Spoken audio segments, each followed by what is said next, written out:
Okay.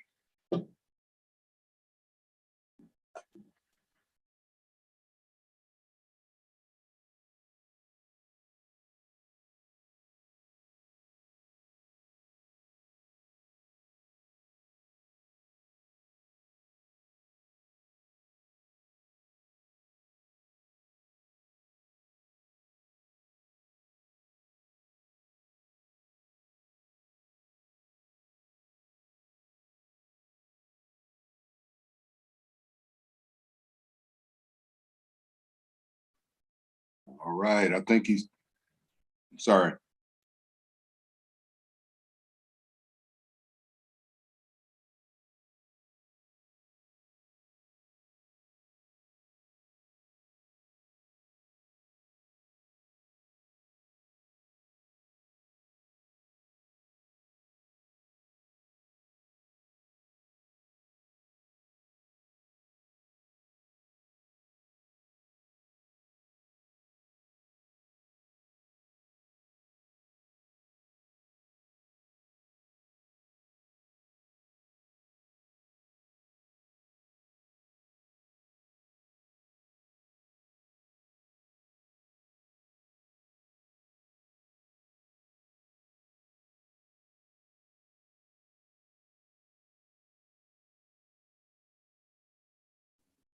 All right, check 1 2, check 1 2. I think you're coming in the building now.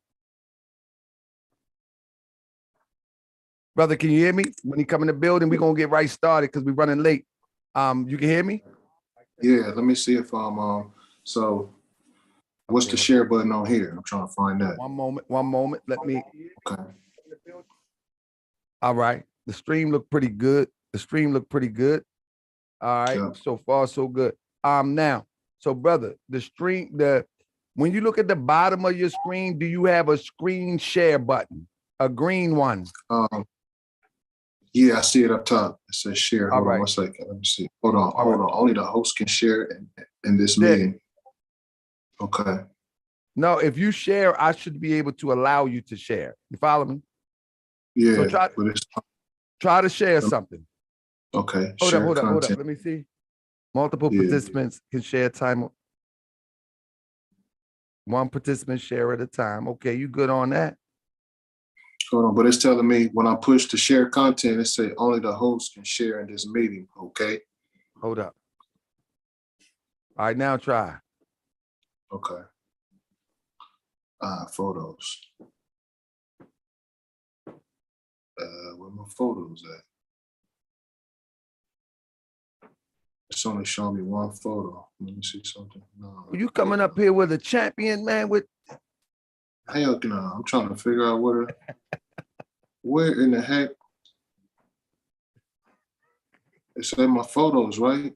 Why is it showing me one photo? Brother, I don't have a clue.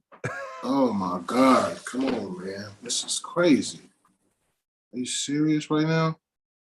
Yeah, I don't know. Select more photos. Oh, there we go. All right. All right, so you good? Right, hold on, let me look right fast.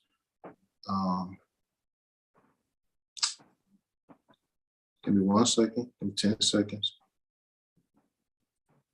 Good. Take your time. We got a minute.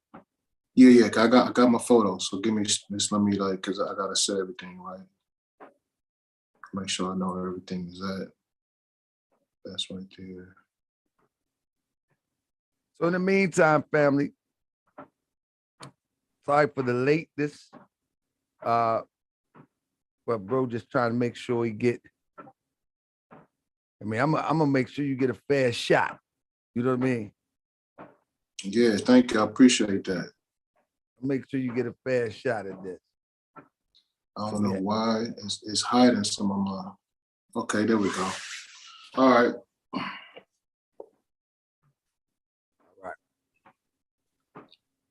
So tell me, so are you actually ready now? Yeah, I'm ready. Okay, so family, let me make sure that. Sorry for the delay, family, but he had a technical difficulties, some kind of way he couldn't get his screen share right. So with that being said, family, let me welcome you Give me 1 second. I got some noise in the background. Work with me. Where's my StreamYard? There we go.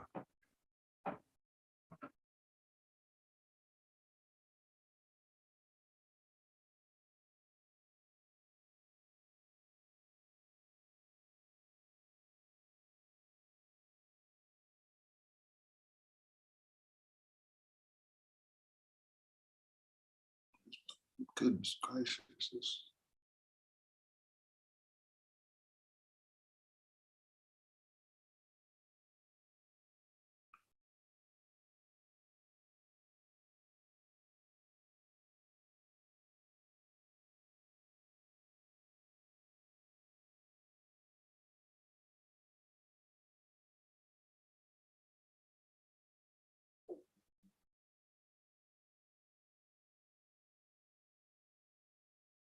All right, let's get this show on the road. So basically, family, we had a little bit technical difficulties, but as it is, so shall it be.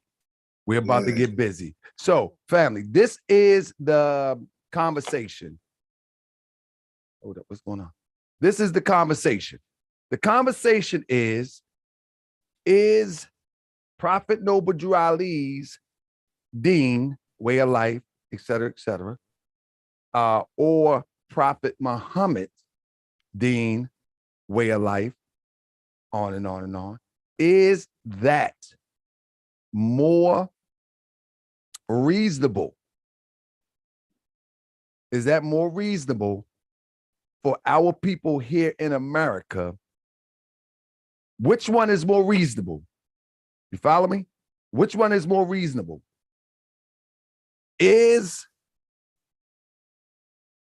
the Deen of Prophet Muhammad of the East or Prophet Noble Drew Ali of the West, or Islam as known in the East, or Islam as taught by Prophet Noble Drew Ali? That is the contest, if you will. So it's the lifestyle of Prophet Muhammad as it relates to Islam, Prophet Noble Drew Ali as it relates to Islam. And this is the conversation. I know the algorithms done changed up now. Please respect our guests. They are giving their time and good energy to our channel. Yeah, we thank you for that, Candy Chambers. So if you can share this, because now the other link is gone. You follow what I'm saying?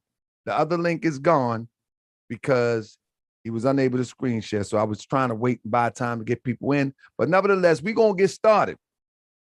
So I will first like to allow, you met our moderator, Sheikh Mazouk Razine L. He's back in the building to moderate to keep time. It's the same format that we used before. And we also have our brother Abdur Rahman, which is the one that's challenging, saying that Prophet Muhammad Deen is better for us than Prophet Noble Drew Ali. And so I'll yield the floor right now to Mazouk Razine L. He could take it from here, and we will go and follow his lead as we get into this debate. So, Brother Mazouk Razine L, the floor is yours. Islam. I'm glad to be here this evening. I'm here to moderate, or actually just keep time. If everything stays kind of calm, you know, it won't be no room for me to moderate anything. So let's be respectful. I want to add that in there. Okay, the first 30 minutes is going to go to Abdur Rahman. And what I'd like to do is when you're ready, I'm going to tell you when to start. I'm going to start the clock, and the floor is all yours. Everybody understand? Okay. Brother Abdur Rahman, you have the floor. All right. Probably don't need no introduction, especially in the Moorish circle. I'm known as Grand Sheikh Stacy Allen Bey for years, since for a long time. I came around the Moors in 1998 doing my thing with the Moors, and I joined the temple in 2001 in September, around the 911 era. From then on, I went into the Indian perspective after I started finding my genealogy, who my family was, and it kind of backed me off from everything that I kind of learned from the temple. Even though I love my journey with the Moors, I saw a whole lot of stuff that I didn't think that was right, or that I saw was right, and that Moors wasn't taking heed to. So with that said, I had joined the Sufi movement, which I have fun with them as well. And then that's where I got my name Abdur Rahman from. So within my nation, the Choctaw, Muskogee, and Massa Nation, I'm chief spirit wolf.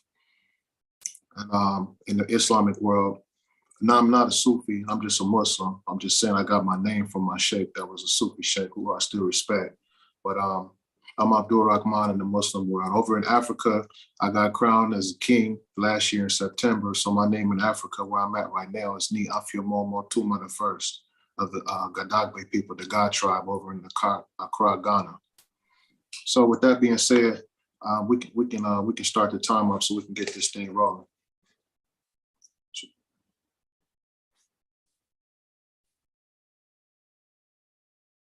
Just let me know when I can start. Okay. You can start right now, brother. Okay, give me a second. Let me figure out these photos. It says manage, select more.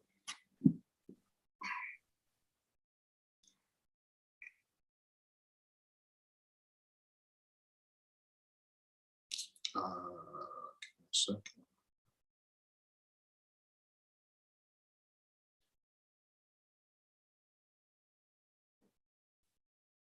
All right.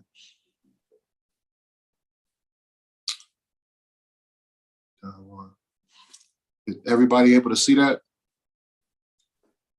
Yes, we can see it. Okay, so we're gonna start off here with our authority of the Moorish Science Temple of America. August 1st, 1928, 252.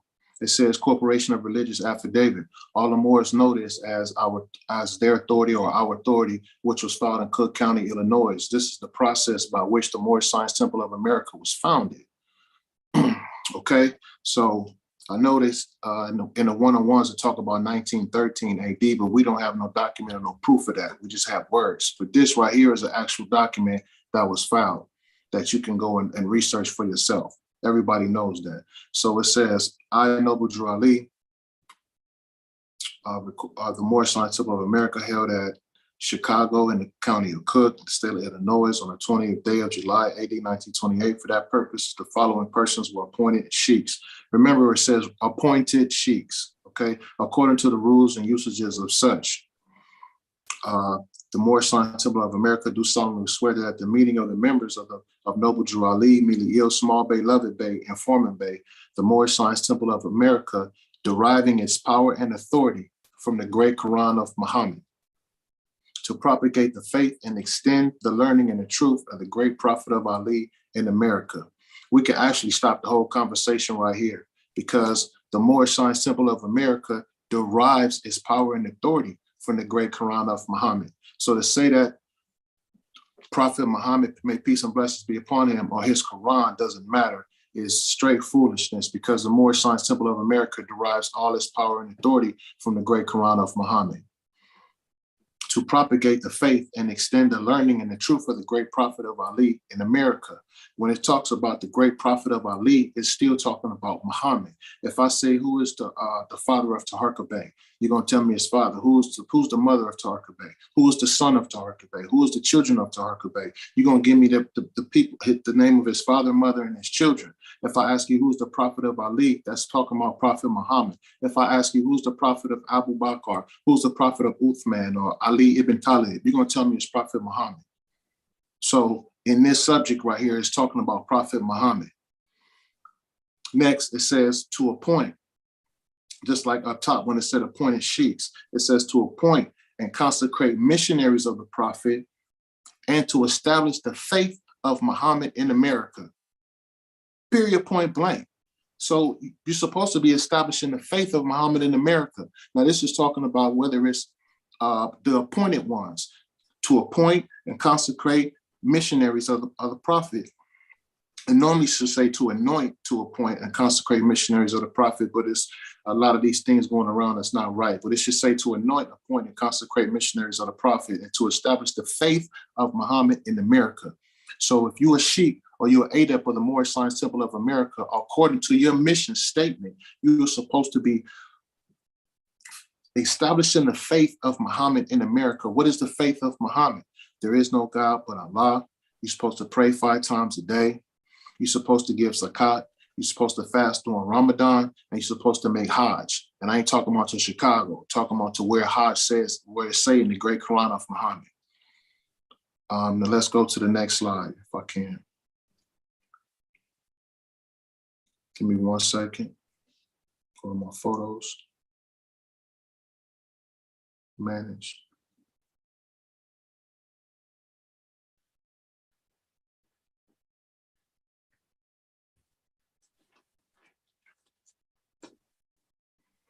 Okay, I'm figuring it out.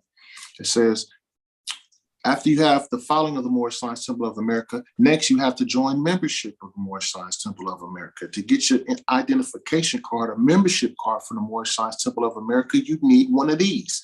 On here it says, this is your nationality and identification card for the Moorish Science Temple of America and birthrights for the Moorish Americans, etc. We honor all the divine prophets, Jesus, Muhammad, Buddha, and Confucius. May the blessings of the God of our Father, Allah, be upon you that carry this card.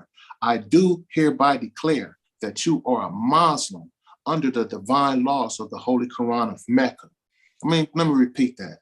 I do hereby declare that you are a Muslim under the divine laws of the Holy Quran of Mecca.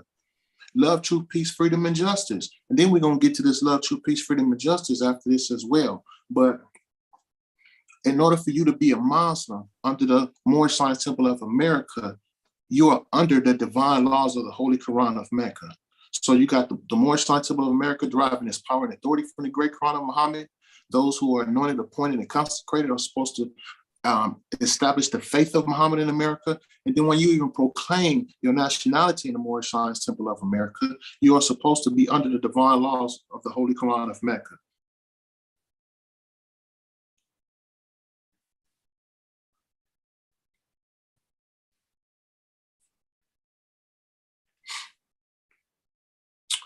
Next we have, let me see if this is going right. Done. Okay, right here. Can I make this a little bigger? This is from the Moorish Guide. So you got the filing of the Moorish Science Temple of America. Then you have the nationality card of the Moorish Science Temple of America. Then you have the Moorish Guide that came out in August of 1928. The filing was in July 20th, 1928. Then you got to get your nationality card to join. Then you have the Moorish Guide that came out in August of 1928. All right. So it says Moorish leaders' historical message to America. In connection with the aims and objects, rules, and regulations of the Moorish Science Temple of America, I deem it proper to submit to you a brief statement of our organization covering its inception, rise, and progress of the Mohammedan religion. Okay, Deen, which is the topic of the subject that we're on tonight, is it the Mohammedan Deen or is it Noble Drew Ali Deen that's best for Americans? It's already established by Noble Drew Ali that it's the Mohammedan religion. Deen means religion. It means custom and it also means judgment, but it mainly means religion. It's an Arabic word that means religion. So I deem it proper to submit to you a brief statement of our organization covering its inception, rise, and progress of the Mohammedan religion, which I hope will be satisfactory to you and be the means of causing you at all times to adhere to the principles of love, truth, peace, freedom, and justice in your relations with mankind in general. I told you we was going to get back to that love, truth, peace, freedom, and justice, because according to Noble Drew Ali, the rise, the inception, rise, and progress of the Mohammedan religion is what the Moorish Science Temple of America is all about. He says, which I hope will be satisfactory to you and be the means of causing you at all times to adhere to the principles of love, truth, peace, freedom, and justice. You're not getting to know love, truth, peace, freedom, and justice if you're not adhering to the Mohammedan religion. Facts. Next, it says, inspired by the lofty teachings of the Quran. We have it as the revealed word of God, Allah. We shall foster the principles of his teachings among our members. So if you got a sheep, Adab, that's so-called teaching you all this time, and they're not even going into the Holy Quran of Mecca, they ain't no sheep and no Adab, they out of law, because these principles are supposed to be fostered among the members of the Moorish Science Temple of America. This is our religious privilege as American citizens under the laws of one of the greatest documents of all time, the American Constitution. So Noble Drew Ali used the Holy Quran of Mecca to be able to spark the Moorish Science Temple of America, which we're seeing right here through proof. The Mohammedan religion, or the Mohammedan Deen, is the least appreciated and probably the most misunderstood of the world's great religions. This is especially true in our Western world. Try to understand what Mohammedanism stands for and the things it has contributed to the world.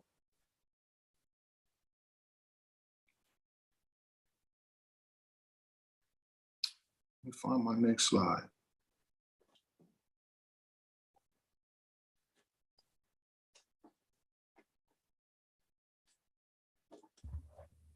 Brother, make sure you share. And I didn't see the share.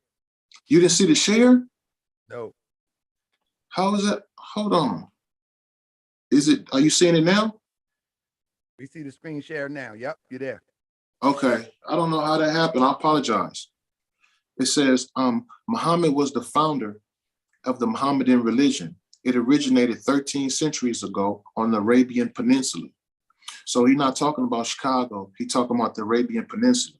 Down here at the bottom, it says, the Moors or Mohammedans added to the beauty and grandeur of Spain. So Noble Drew Ali right here in the Moorish Historical Message to America, he's letting you know that the Moors or Mohammedans, they're one and the same, okay? Then it says, Mohammedanism makes no distinction between high and low, rich and poor. It is like the sky. It has room for all. Let me be able to move this, brother.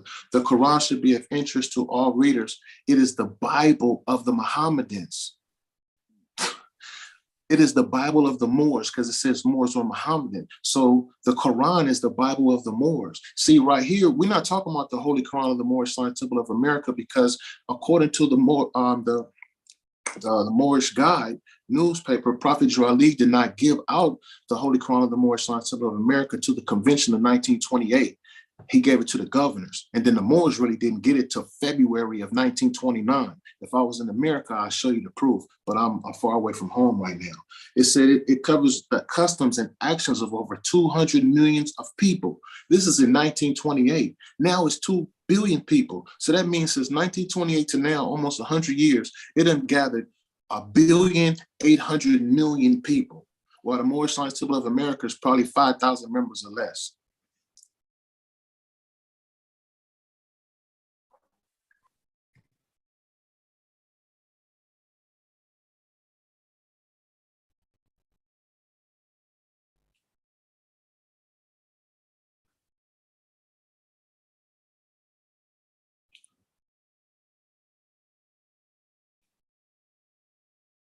Are you able to see it? Yes, sir. It says, all right, listen to this carefully. In the promotion of the plans for the betterment of mankind, there has ever been some kind of opposition, and strange as it may seem, such opposition has come from sources where there were no ideas or lack of courage to force attention to ideas, whether in church, state, or the social community. Any attempt to do anything outside of the usual way seldom fails to receive criticism.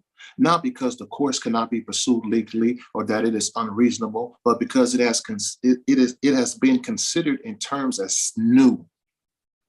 The Moorish Science Temple of America has received some opposition and criticism. In the main, the opposition has come from certain Christian ministers.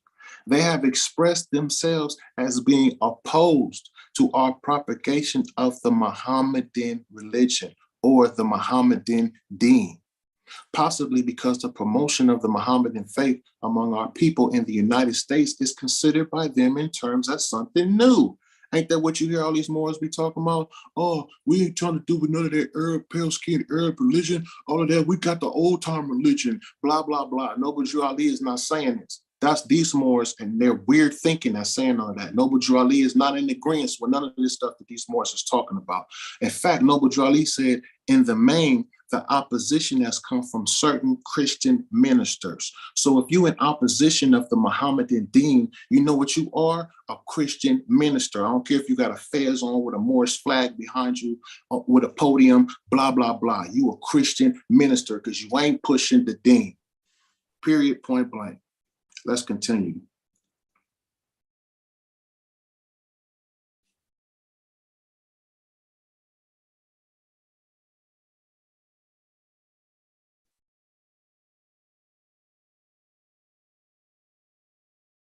We don't want to go here yet. Hold on.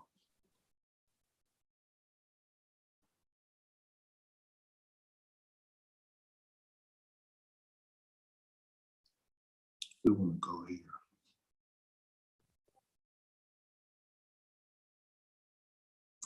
Okay, history defined. History may be defined in a general way as the record of the life of mankind. It is the rise and progress of those famous people whose doings constitute the history of civilization. In this is proper and highest science. History presupposes the nations of the world advance beyond the natural or primitive state, and to these belong our great leader, Muhammad, directed by our Father God, Allah. Drew Ali is busting these ones out. Let's go.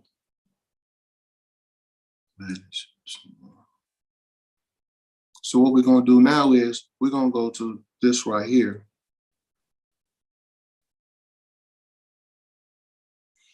Which was the 102s. The 102s was being taught to the Moorish Americans before the 101s.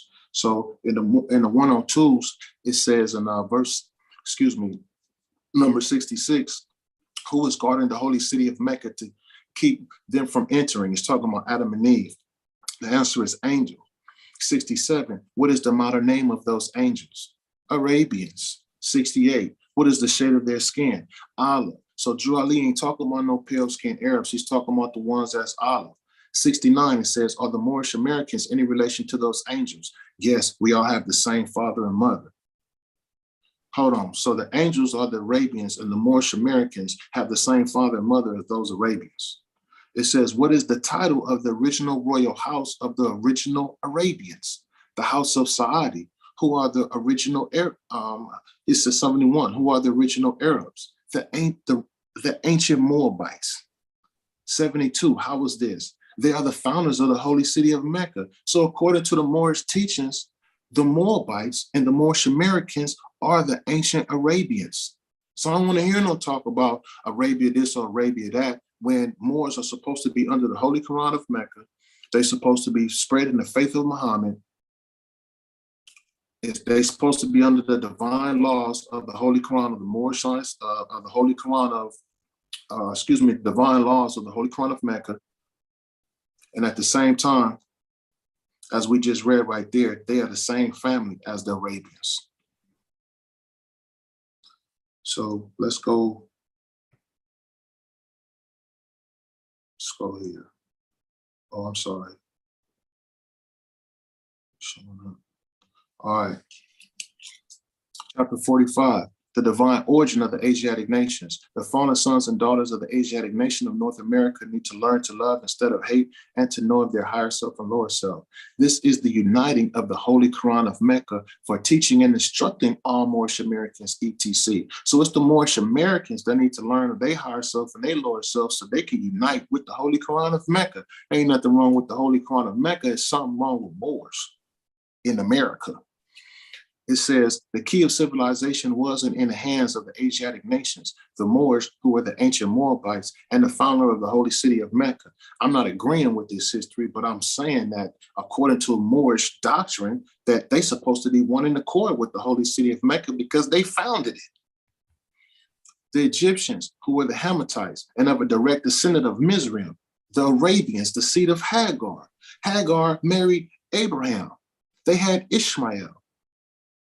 Ishmael is the father of the Arabians. So Abraham is the grandfather of the Arabians, and they come from the Egyptian Hagar, which Muhammad, peace and blessings be upon him, is the 41st descendant of Ishmael. Where is the problem at? It says the Turks, verse 7, the Turks are the true descendants of Hagar, who are the chief protectors of the Islamic creed of Mecca, beginning from Muhammad I, the founder of the uniting of Islam, by the command of the great universal God, Allah. So as we can see that Noble Drew Ali ain't pushing no Noble Drew Ali-ism, he's pushing Mohammedanism, as he always says.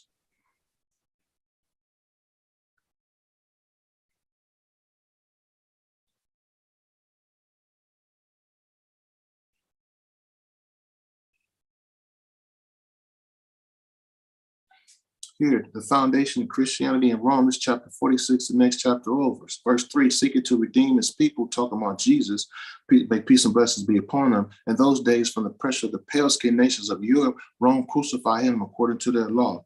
Then Europe had peace for a long time until Muhammad I came upon the scene and fulfilled the words of Jesus. So once again, Drew Ali is blessing up Muhammad, letting us know that one, without him, there ain't no Islam, because he's the founder of the, not saying ain't no Islam, but he's the founder of the uniting of Islam. And then it's letting us know that he's the one that came after Jesus and started resurrection and pushing them Europeans back into their place. So I don't know why Moors got a problem with Arabia when they the same, when they are the Arabians. I don't know why they got a problem with the holy city of Mecca. I don't know why they got a problem with the holy Quran of Mecca. This ain't making no sense. How much time I got? Moderator? Got 8 minutes and 17 seconds. Sorry about that. Okay, thank you. Mhm. All right, let's switch it for a quick second.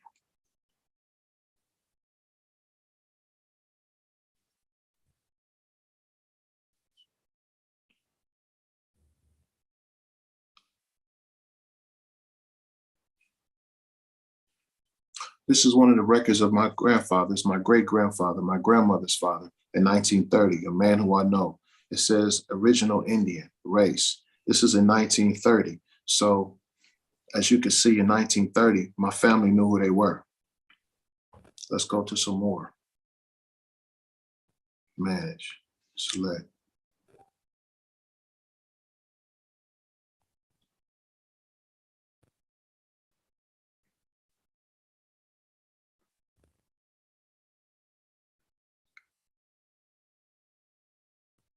I'm sorry, that was my great-great-grandfather. This is my great-grandfather. One name is Basil Tate, the other one name is Cable Tate. As you can see, race original Indian, this is 1930. So apparently my family didn't need nobody to teach them of their nationality. They did need that Islam, though, coming from Prophet Muhammad. Let's keep going.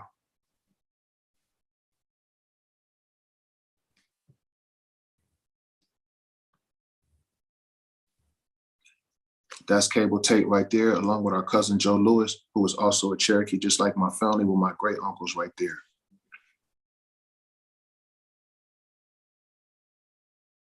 Let's keep it going.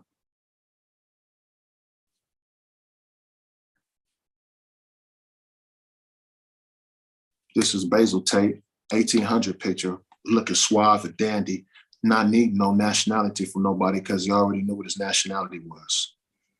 It's on the records already. Let's keep it going.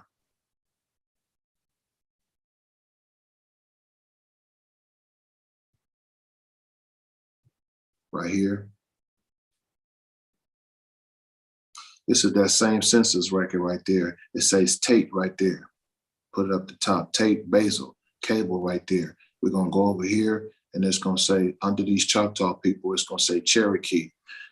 His new wife is from Texas, but my grandparents and my great aunties is Cherokee, Cherokee, Cherokee, okay? The United States of America knew who they were. They knew who they were. Let's keep it going. So we're gonna see if we need this actual demonstration of Noble Drew Ali, or do we just need Muhammad?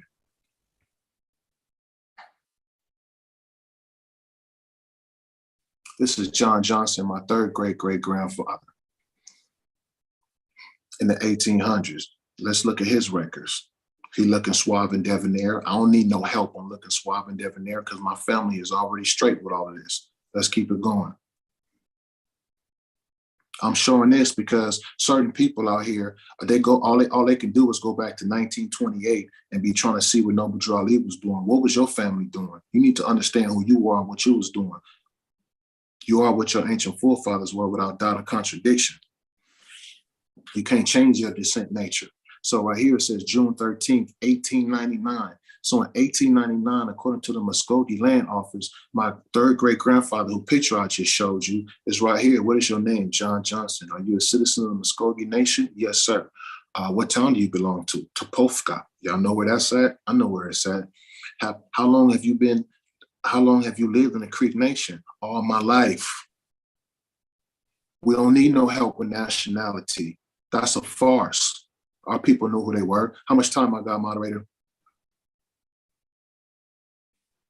You got 4 minutes and 8 seconds. Thank you, sir.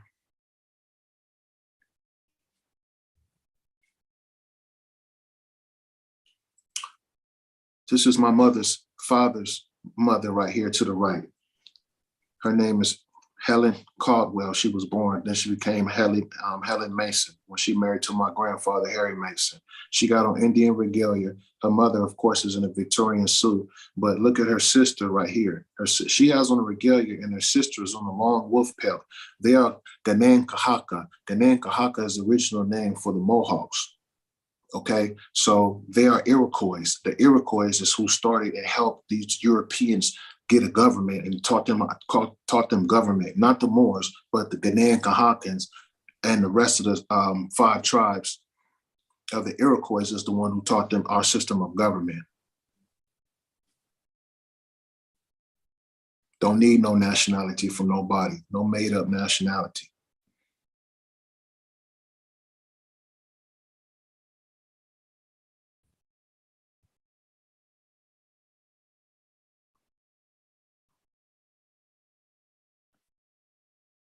This right here is on my father's side. This is Strap Littlejohn, my 4th great-grandfather from South Carolina, Cherokee County.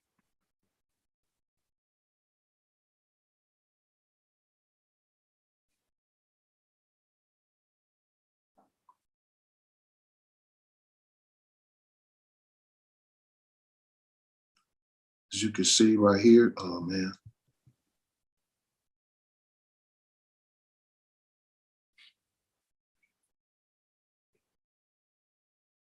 It says, the slave trade had its beginning in America in the year 1619, but the group of people slaves this subject is about were taken from Africa to England some years later, or about 1685. The record has it that Sir Edmund Andros, being a rich man living in England, had a group of slaves brought from the Gala. That's the Oromo people.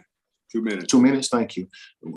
From the Gala country of Africa to England for the purpose of being trained as house servants. There were 14 in number. In the year 1689, the King of England appointed Sir Edmund Andros as governor of the colony of Virginia. Sir Andros brought 6 of his servants with him to America. Their names were listed as Betsy the maid, Mesh the cook, Gilly the nurse, Harry the horseman, Moose the butler, and Ned the yard man.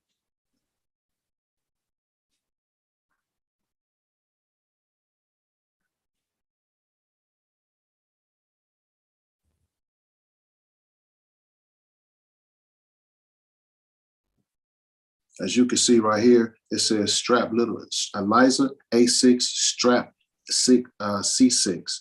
And then it says we're gonna get the Gilson because they had 13 children. Then we're gonna get the Gilson too. But Strap, my great-grandfather, and Eliza, they both come from these women up here.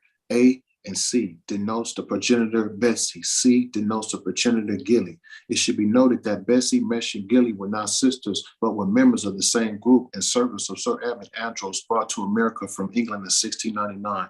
So we're gonna get back to this in a second. So my point for saying all that is Noble Drew Ali was pushing Muhammadan. He was pushing Islam. He was pushing the Holy Quran of Mecca. So I don't know what all this talk here is talking about. The Holy Quran of Mecca can't be translated and this and that. Well, Noble Drew Ali didn't have a problem with none of that. He didn't have a problem with it at all. So who cares what y'all think? Noble Drew Ali didn't have a problem with the Holy Quran in Mecca. He actually put it on everything. And he said that's where he got his authority and power from.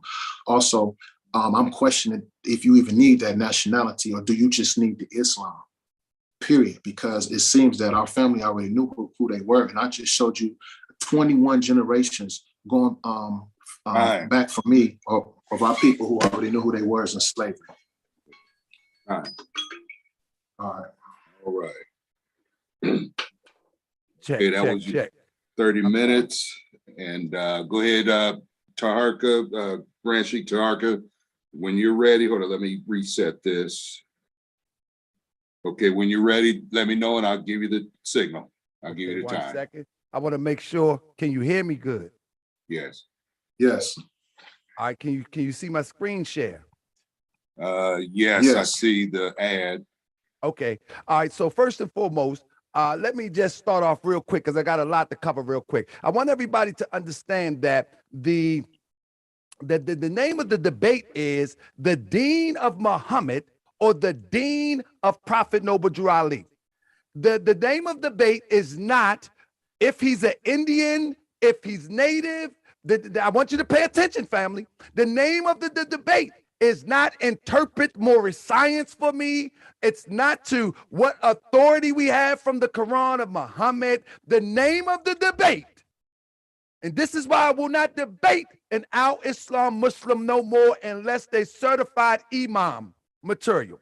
Because the name of the debate is the Deen of Muhammad or the Deen of Prophet Noble Drew Ali. Now, for those who don't know what that means that the lifestyle of Prophet Muhammad as taught to Muslims or the lifestyle of Prophet Noble Drew Ali as taught to Muslims here in America. I'm gonna say it one more time before I pop this information. Remember the name of the debate, the Deen. If you don't know what Deen means, I'm going to let you know. But before I get that, because many people want to be a superstar for all the wrong reasons. You know what I'm saying? But before I get to that, when he pulled up the piece of paper called the 102s, the Prophet Noble Drew Ali never issued a 102. I got a whole class on the 102. And if the brother wasn't in a pseudo Moorish Science Temple of America in his journey, he would know that this 102 was manufactured by a brother who was a follower of Prophet Noble Drew Ali. It wasn't taught by Prophet Noble Drew Ali. It came from another brother, but that's another lesson. That is not what Prophet Noble Drew Ali taught. That is a rumor, that is a lie, and I can substantiate where it comes from. I actually teach it in our class. Number two, when you talk about the faith of Muhammad, be careful when you talk about the faith of Muhammad, because you have to understand that Abraham was a Muslim. Abraham was a Muslim without a Muhammad. Moses was a Muslim without a Muhammad. In fact, let's give it to you a buck. Adam, Enoch, Noah, Hud, Shula, Abraham, Lot, Ishmael, Isaac, Jacob, Joseph, Job, Jethro, Moses, Aaron, Ezekiel, David, Solomon, Elijah, Elisha, Jonah, Zechariah, John, and Jesus was Muslims without a Muhammad. Do you know what that means? The faith of Muhammad is a way of life before a Muhammad. Muhammad adopted a principle that was also adopted before him by Jesus, John, Zechariah, all the way back, Joseph, Jacob, Isaac, Ishmael, all the way back, Noah, Enoch, and Adam.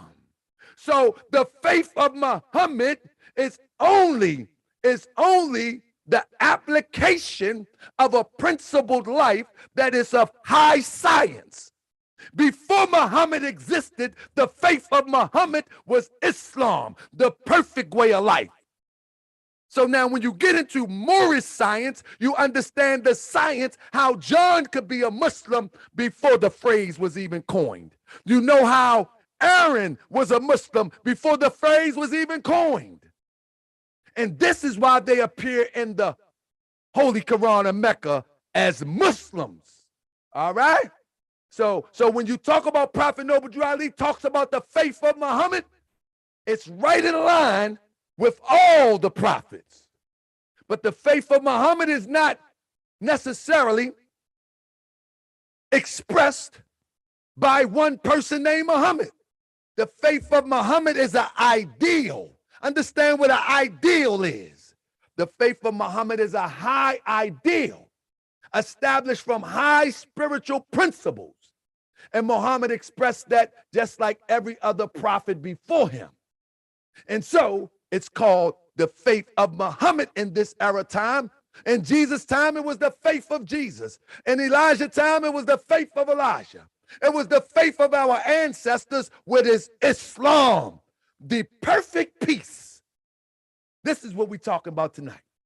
The Deen of Muhammad, or the Deen of Prophet Noble Drew Ali. Not your interpretation of Moorish science. Nobody's interested in that.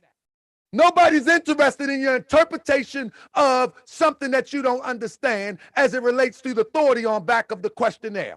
For you flopped when you said that we were taught 102s. That is a rumor. But what happens is when you're used to people saying something like hadith, this one said this and that one said that and this one said this. Well, I'm telling you, someone said that Prophet Noble Drew Ali did that. I'm telling you that I can prove that he didn't. And I got a whole class on it, but this is not the time nor the place for that. Now, Deen means judgment customs, or Romanized as Deen or Deen. It is an Arabic word with three general senses: judgment, custom, and religion. This brother here didn't say nothing about judgment on how to move through life. He didn't say anything about customs of how to mold his life, and nor did he say anything about religion as it pertains to Prophet Muhammad, because this is the conversation. What deen is better? All right. Now, this is what they want to show you about the sisters in the deen of what they call the Deen of Muhammad that has been misrepresented and interpreted. But let me stop for 1 minute and talk to you for a taste. The Deen of Muhammad is the Deen of Prophet Noble Drew Ali. It's just expressed in a different way because we're in a different time. What I mean a different way, the customs of the Moors may be different from the customs of the Arab. But a true Arab who followed the true deen, the principles remain the same. One God, Allah. Prophet Muhammad is his messenger, true indeed. But we don't make no distinction between prophets. So when we see a prophet like Prophet Noble Drew Ali, we also see Prophet Muhammad as one and the same. We also see Jesus as one and the same. And so there is no distinctions because they all come from God. The only separation that it is when it comes to prophets is people misunderstanding. They want to make one prophet a Nabi. They want to make another prophet on this level, one on this level, one on that level, one on this level. And that's the confusion. It's the person, not God. Don't put that on God, the misunderstanding of God. That's the person making this stuff up. And as I show you some of these slides in a minute, these are people that interpret this as a walk for Islam. So that's what they want you to look. But now, in Islam, the sisters must be covered with a hijab. You know what I mean? All the way down to a burqa. Now, if you don't know what that means, these are customs that have been taught to our Eastern sisters. All right? But we're going to go to the most extreme, the burqa. Now, the brothers have made these laws. You hear what I say? The brothers have made these laws and made them to be accepted by sisters to cover up like this, and they justify it. Don't hide your face now. And they justify it by the way of the Quran. Do you hear what I say? They say, God said this is how you're supposed to do it. That's what they say. You see what I'm saying? Now, this is the way of life. This is the way of life that have been adopted by those who say that they follow the Eastern interpretation of Islam. You see what I'm talking about? You see what I'm talking about? You see what I'm talking about? This is the way that it is interpreted. This is not what the Quran say now. This is not what the Quran say. And I'm not going to go too deep in what the Quran say, but this is not what the Quran say. You follow me? Now, when you go deep into the extreme of from the kima or to the burqa, you know what I'm saying? Most people don't even understand that the burqa is not a part of Islam, but an element of Muslim culture. In other words, it was here before the inception or the term coined Islam. They were wearing that.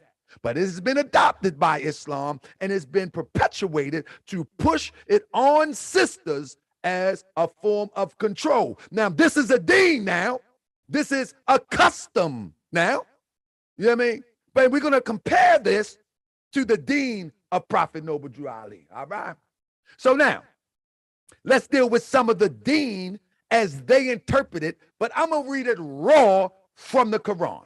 Now, according to the Quran, and now I'm not going to interpret it to you from a wisdom perspective. I'm going to just leave it raw for you and let it hang there. You understand what I'm saying?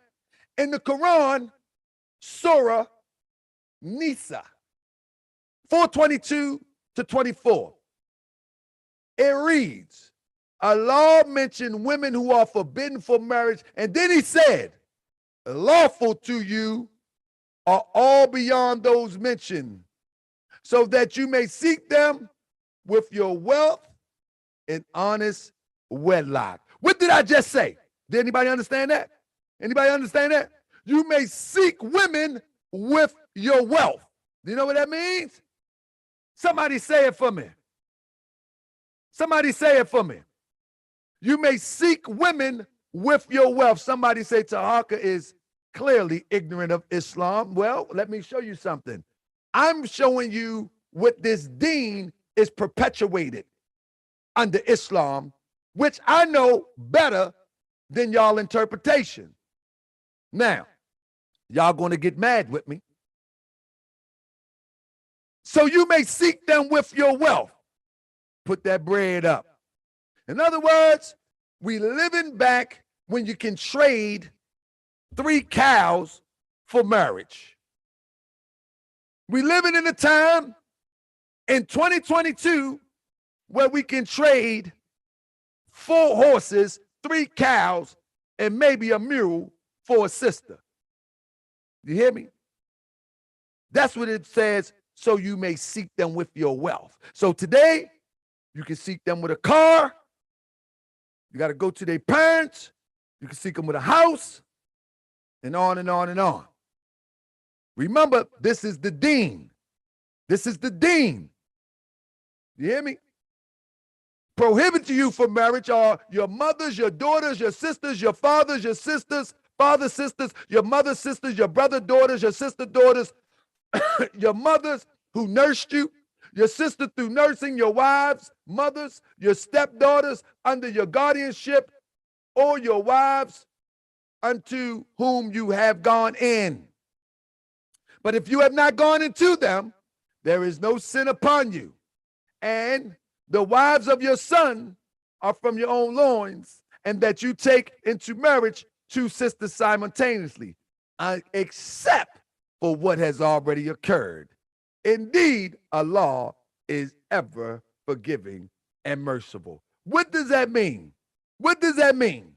That means that if you have already married your sister or any of these people listed, it's okay now because Allah is most forgiving and merciful. But let me explain this to you though. What this is speaking to a culture. Let me stop for one moment. In the Moorish Science Temple of America, we have a science that's called earthly and divine salvation. You feel what I'm saying? Earthly and divine salvation. I will debate anybody on the 102s too. Come on up. Earthly and divine salvation. The 102s are fake, and I would debate anybody on the 102s. The earthly and divine salvation. So when you read in the Quran, most people don't know how to read the Holy Quran of Mecca from a cultural point of view. What the Quran is speaking to is things that was going on in the community, and Muhammad was given a revelation for that. So that doesn't mean that it applies today, yet they try to apply it for today. But let's see how much they try to apply for today with this deen. You follow me? Now, also prohibited to you are married women except those your right hand possesses. You can marry some slaves. All right? You feel me? You can marry some slaves. But we just getting started. You can marry some slaves. This is the decree upon you and lawful to you. So you can possess a woman as a slave. Now, but check this out. Beyond these, provided that you seek them in marriage with gifts from your property, desiring chastity, not unlawful sexual intercourse. This is speaking to a culture that was living during the time of Prophet Muhammad. This is not speaking to you here in America. And anybody that says that, they're out their mind. This was going on, and the problem had to be addressed. You follow me? So the Quran is addressing the Arabs' issue. This is why I'm going to show you the deen of the prophet is so important. Now, here we go. O prophet, we have made lawful for you your wives to whom you paid their full dowry. All right? And you are allowed to marry the daughters of your paternal uncles and aunts, and daughters of your maternal uncles and aunts. That means Spirit Wolf, I don't know why he cut his camera off, but Spirit Wolf can marry his first cousin.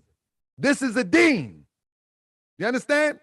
How many people in the audience wish to marry their first cousin? Because this is a part of the interpretation that is displayed today in what they call al-Islam. When in fact, what I'm telling you is that Muhammad is addressing situations in Arab culture. He's not addressing anything in the culture and what we have been experiencing here in America. This is not a universal teaching. This is addressing Arab culture. And if you go and read every ayat, you will find out why it was revealed. Now, so you can marry your cousin, you can marry your slave, you can marry all sorts of different perspective, your orphans, you can do all that. But now let me show you, now let's talk about the Moorish American deen for a second. In the Moorish American deen, it says, take unto thyself a wife and obey the ordinance of Allah. Take unto thyself a wife and become a faithful member of society. Go down to verse 5 of the Holy Quran of the Moorish Science Temple of America, verse 4. It say, when thou findest sensibility of heart, join with the softness of manners, an accomplished mind. Hold up. You know, in Saudi Arabia, sisters just got being able to drive in 2018. How can she have an accomplished mind if everybody trying to hold her back? I mean, an accomplished mind, a form agreeable to thy fancy. In other words, she might be thick in the hips and everything that you want. Because the Prophet Noble Drew Ali is giving us a reality check. He's giving us a reality check that Allah has provided you all that your heart can desire within the respect of righteousness. So he said, get yourself a woman with a form. That's talking about physical body now, which you want to try to cover and hide. That don't mean be half naked. That don't mean none of that. It says you find a wife that is totally agreeable to what you're looking for. Take her home to thy house. She is worthy to be thy friend, thy companion in life, a wife of thy bosom. O cherish her as a blessing sent from heaven, and let the kindness of thy behavior endear thee to her heart. In Islam, it says that in our Islam, it says you can beat her. You can beat your wife. This is what it says in the Quran. It says you can beat her. Prophet Abdur Rahman teaches us that let kindness of thy behavior endear thee to her heart. You see what I'm saying? So this is what we're talking about, the Deen of Moorish Science. It doesn't have anything in there that says you can beat her. You're going to beat the system. In fact, what it says in the last verse, it says, hold up, verse 10 says, be faithful to her bed. You don't need 4, you don't need 5, you don't need 2. Be faithful to her bed. You know what that means, right? You know what that means? Huh?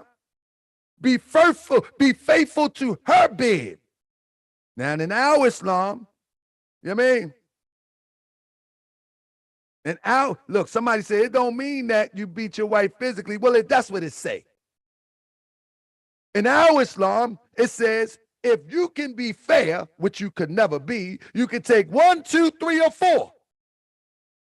You hear me?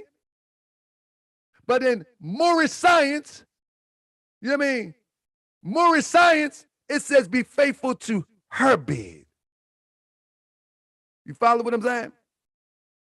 For she is the mother of thy children. When pain and sickness assault her, let the tenderness soothe her affliction.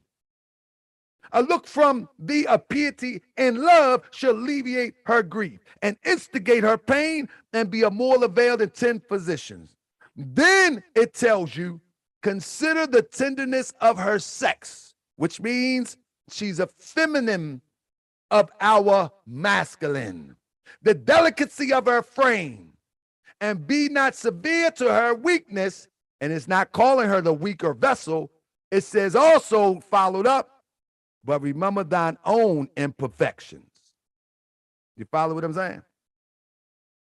Remember thine own imperfections. In other words, her weakness is an imperfection. You have imperfection. Before you start to jump and talk crazy, remember your own imperfections. I mean, I work on that daily. All right? Now let's talk about the voice of Prophet Abdur Ali on the Prophet Abdur Ali Deen. When you're talking about a deen, you're talking about a way of life. What deen, y'all with me? Did I lose y'all? What deen is better for us in America? Prophet Muhammad or Prophet Abdur Ali? That's the argument. What way of life is better for us? Now, this is why I'm picking out the way that the sisters are portrayed, the customs that are portrayed. I'm picking that out because I'm going to prove that the way of life as given to us in America by Prophet Abdur Ali makes more sense.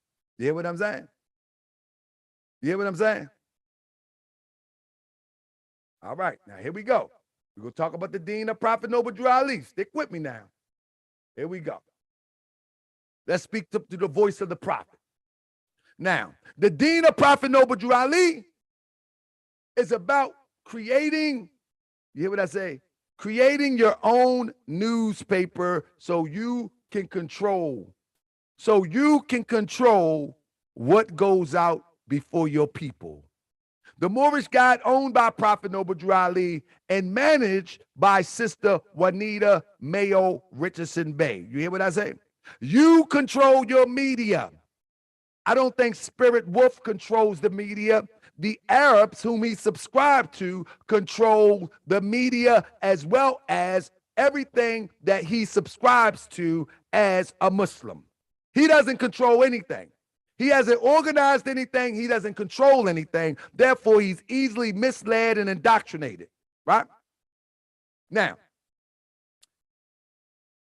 the Moors, the Deen of Prophet Abdur Ali, the Deen of Prophet Abdur Ali, Prophet Abdur Ali, the young fellows of the members of the Moorish Science Tip of America. They had what was called, and we need to build on this. You follow me? The time has come when young people of all Moorish Science Tip of America must prepare themselves to help carry on the work of the prophet.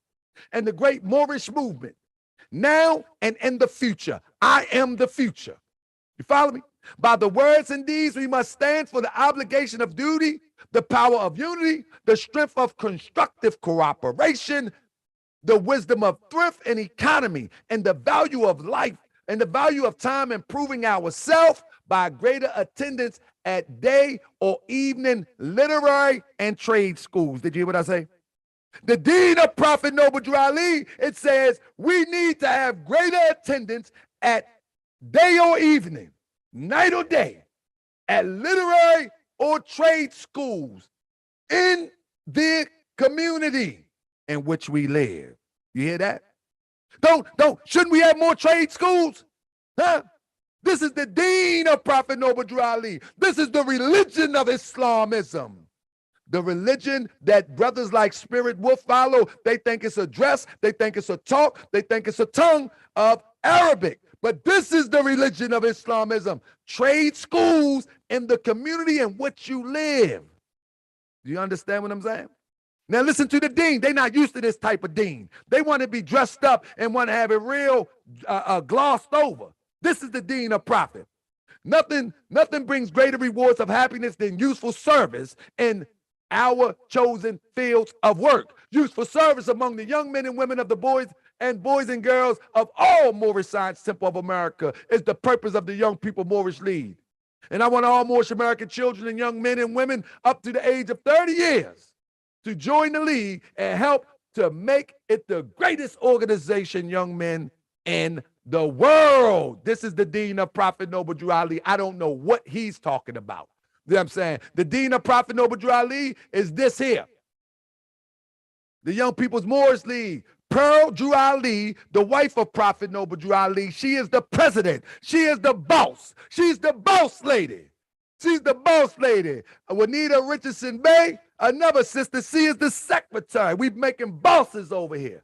You follow me? We're making bosses over here. That's what we're doing over here. Now, I don't know what he's talking about. You know what I mean? But what we're talking about here, the Moorish National Sister Auxiliary, well on the way. The Moorish National Sisters Auxiliary was organized December 17th, 1928. With the small attendance of 10 members, the membership has grown in 2 months to the enrollment of 27 faithful, dutiful Moorish sisters. The paramount objective to uplift fallen humanity and be the right hand of the Prophet. By their kind words, works, and deeds. Now listen to the Dean of Prophet Noble Drew Ali. They have so soon sustained a necessity fund to help a sister or brother in distress and care for the sick, poor, and needy. This is the Dean of Prophet Noble Drew Ali. I don't know what he's talking about. All that stuff he's talking about don't make no sense to me, because this is the Dean. And regardless if Moors are acting on it that he been with, we are acting on it. We are acting on it because we follow the true and divine prophet of Noble Drew Ali. Here's the Dean of Prophet Noble Drew Ali.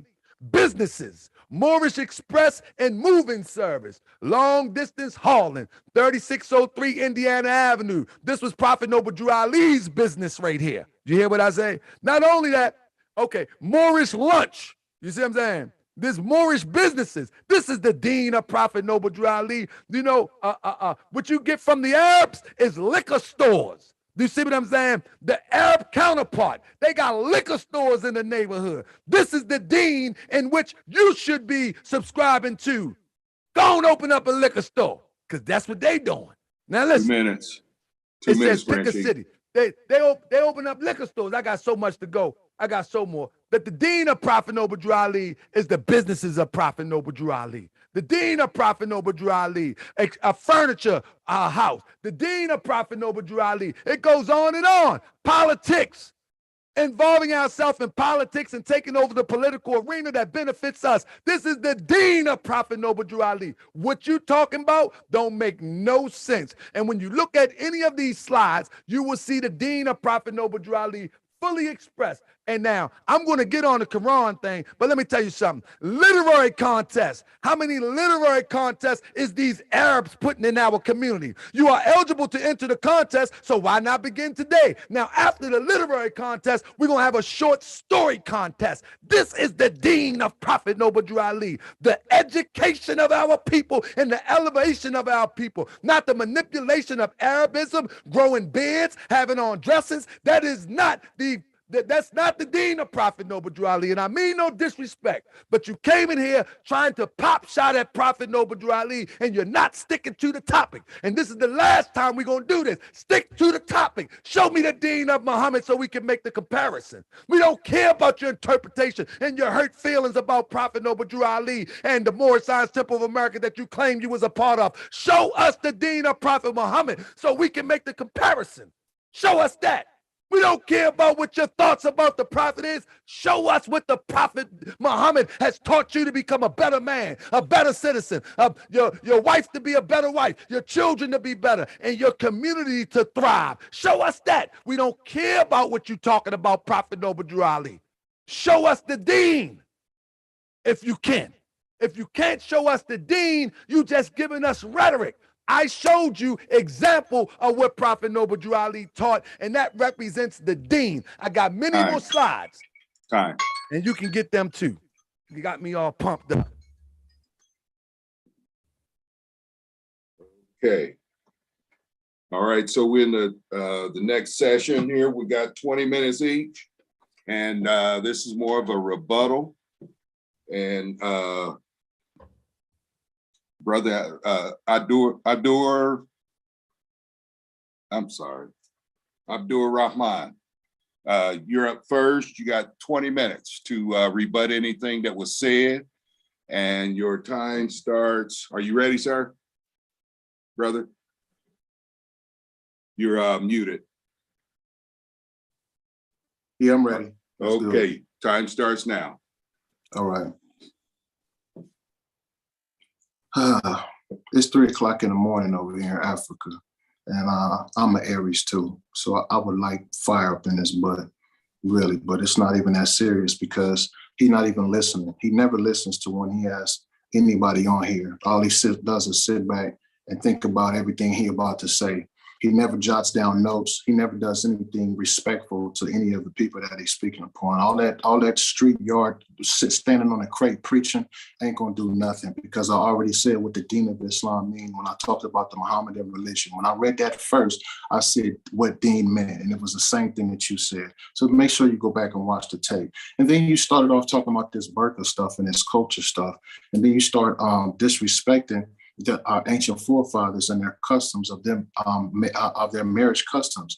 When Abraham had Isaac, where did he tell Isaac to go? Rebecca told Isaac to go to Laban, to go to her brother, to marry his cousin.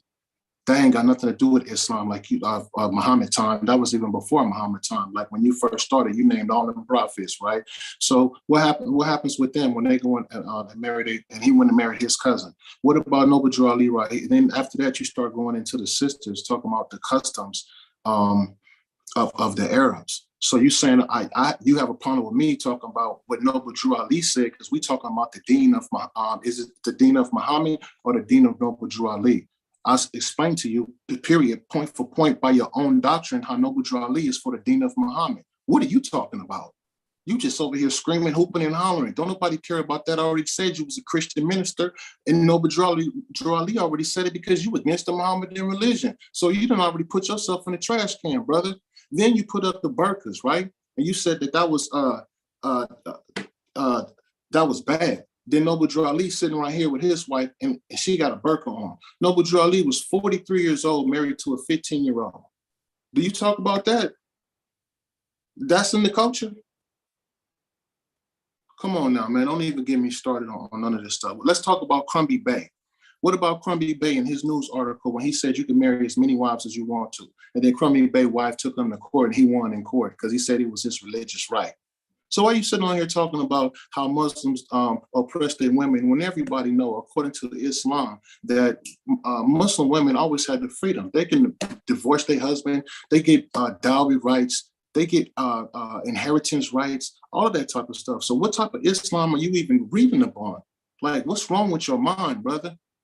This don't really make no sense. That's why Brother Bashir was saying that you are an embarrassment to the Islamic community of the world because you have no knowledge of Islam at all.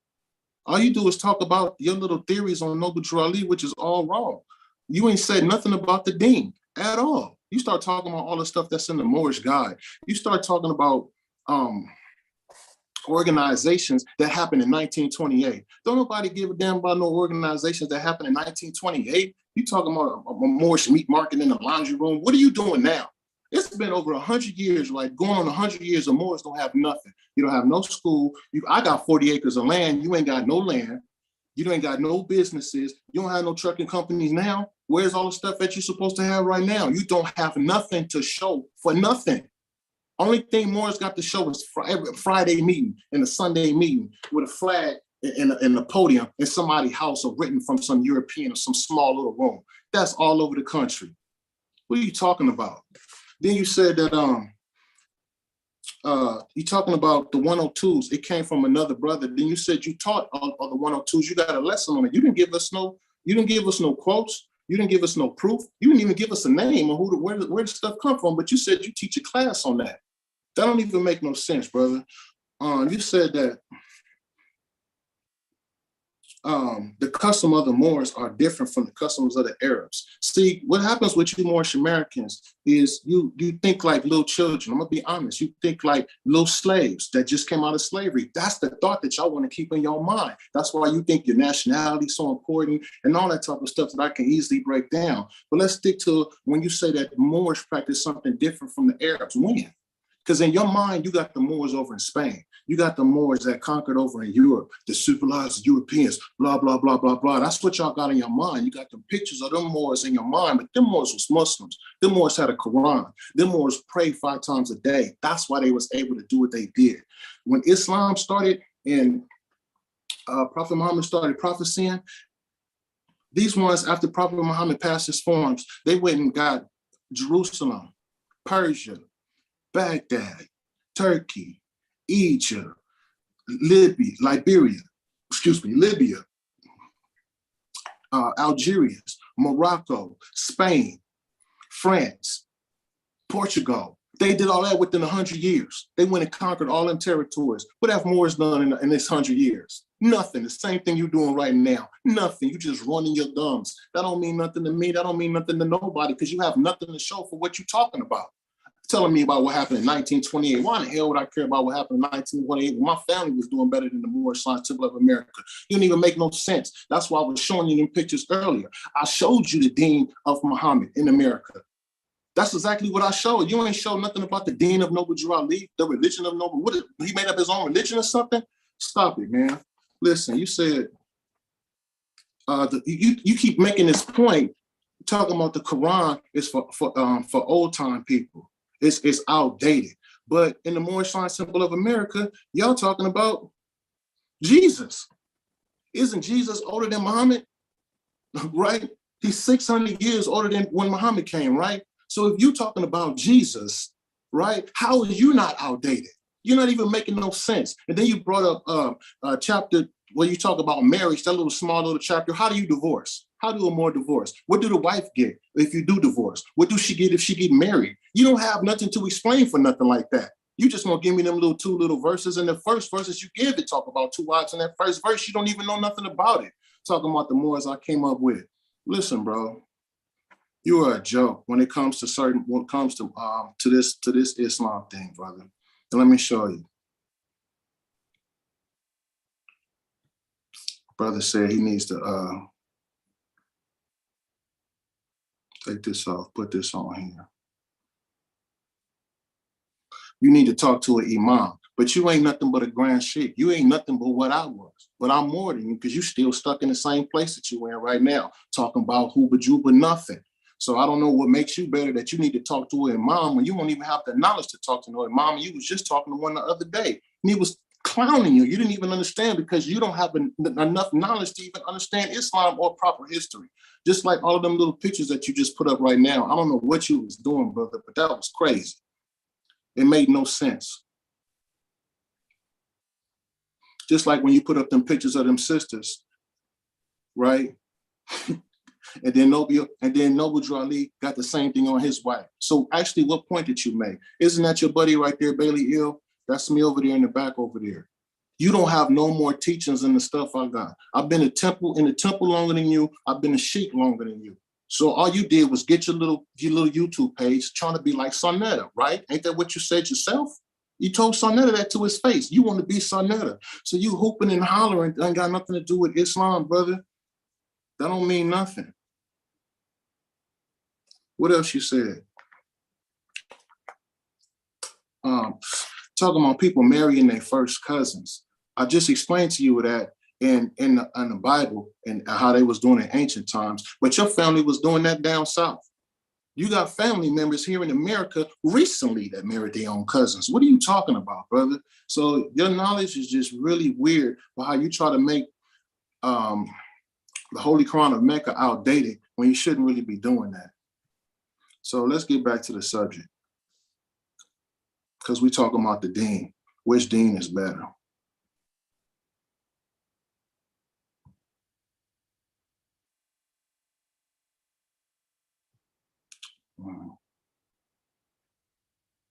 This brother Sati Majid, who came to America in 1904, he started 4 Islamic organizations.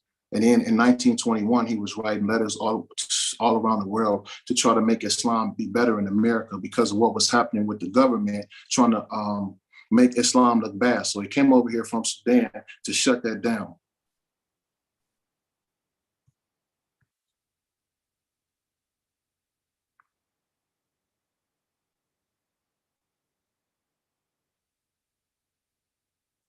This thing is going kind of slow.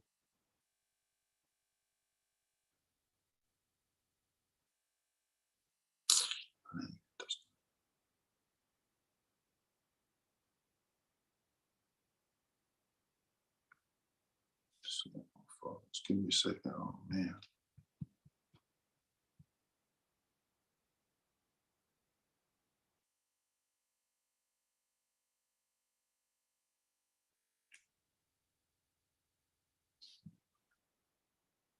What's wrong with this thing, man? Hold on, brother. Excuse me, people. I'm trying to put up this picture, but it won't let me put it up.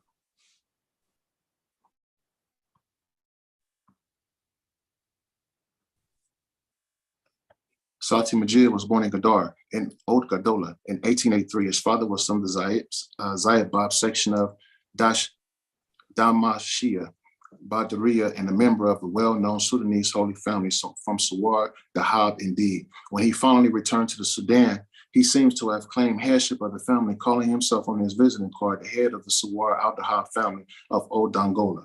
Sati's first teacher was Sheikh Awad, with whom he began the memorization of the Quran. He then went to the Masjid or mosque school of another Sheikh, Ahmad Abu Zaid Wadidi, in the village called Rumi, where he completed the memorization of the Quran. This is the first person who came to America to start Islamic organizations. Excuse me.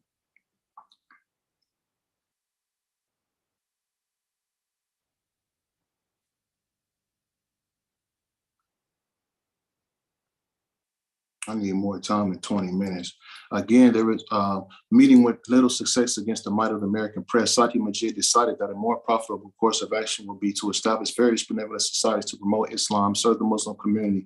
Then he founded, presumably at different times, the following: the Muslim Society, the Islamic Missionary Society, the Red Crescent Society, the Islamic Benevolent Society. Again, there is a large chronological gap in the picture of Sati Majid's life, for we have to wait some 17 years before we catch a glimpse of him. In 1921, we encounter him again when he was writing letters to the consulate of British government to try to look out for the Muslims of America. That was in 1921, before 1925, before 1928.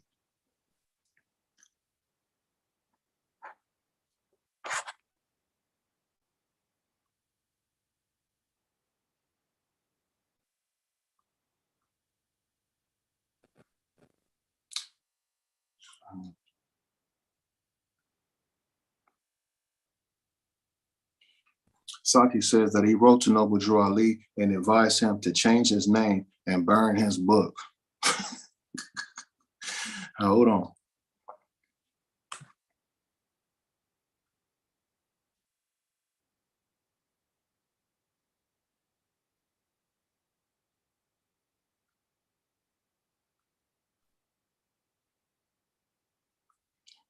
In the writing of the Quran and claiming prophetic status, however defined, Noble Drew Ali was outraged in the Orthodox Muslim sensibilities of Sati Majid. It is unreasonable to expect the latter to have been sensitized to African-American need to create alternative worldviews and their receptivity to such currents as Freemasonry, Garveyism, similar. Sadi reacts in the appropriate Sunni Muslim way and seeks a fatwa from his would-be alma mater, Al-Azhar, Cairo, condemning Ali. Thus, he travels to Cairo and presents a formal istifta request for a fatwa and judicial opinion, which he duly receives. So Sati Majid went over to Africa, went to Al-Azhar University, linked up with all of the scholars from all of the world, and came and got a fatwa against Noble Drew Ali for claiming that he was a prophet, coming out with his little Quran and everything that he was doing. So what you have is, you got this right here.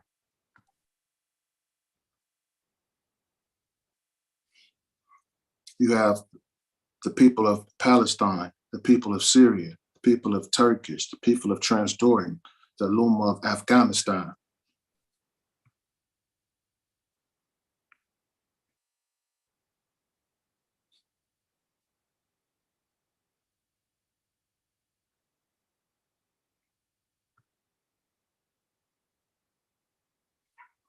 Al-Azhar, Tunisia, Tripoli, Marrakesh, even in Morocco.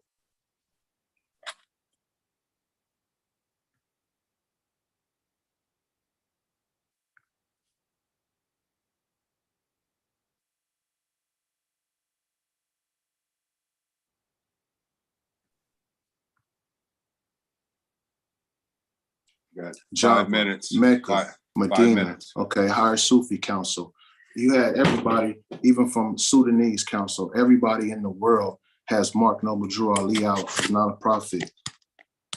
You can't do nothing over in America because in America you have religious rights to where you can worship dog nipples if you want to and can't nobody say nothing. And you can drink the milk out of it and can't nobody make no law against you because in America, according to the First Amendment, you can believe whatever you want. Just like this brother right here, he just believes anything and says anything.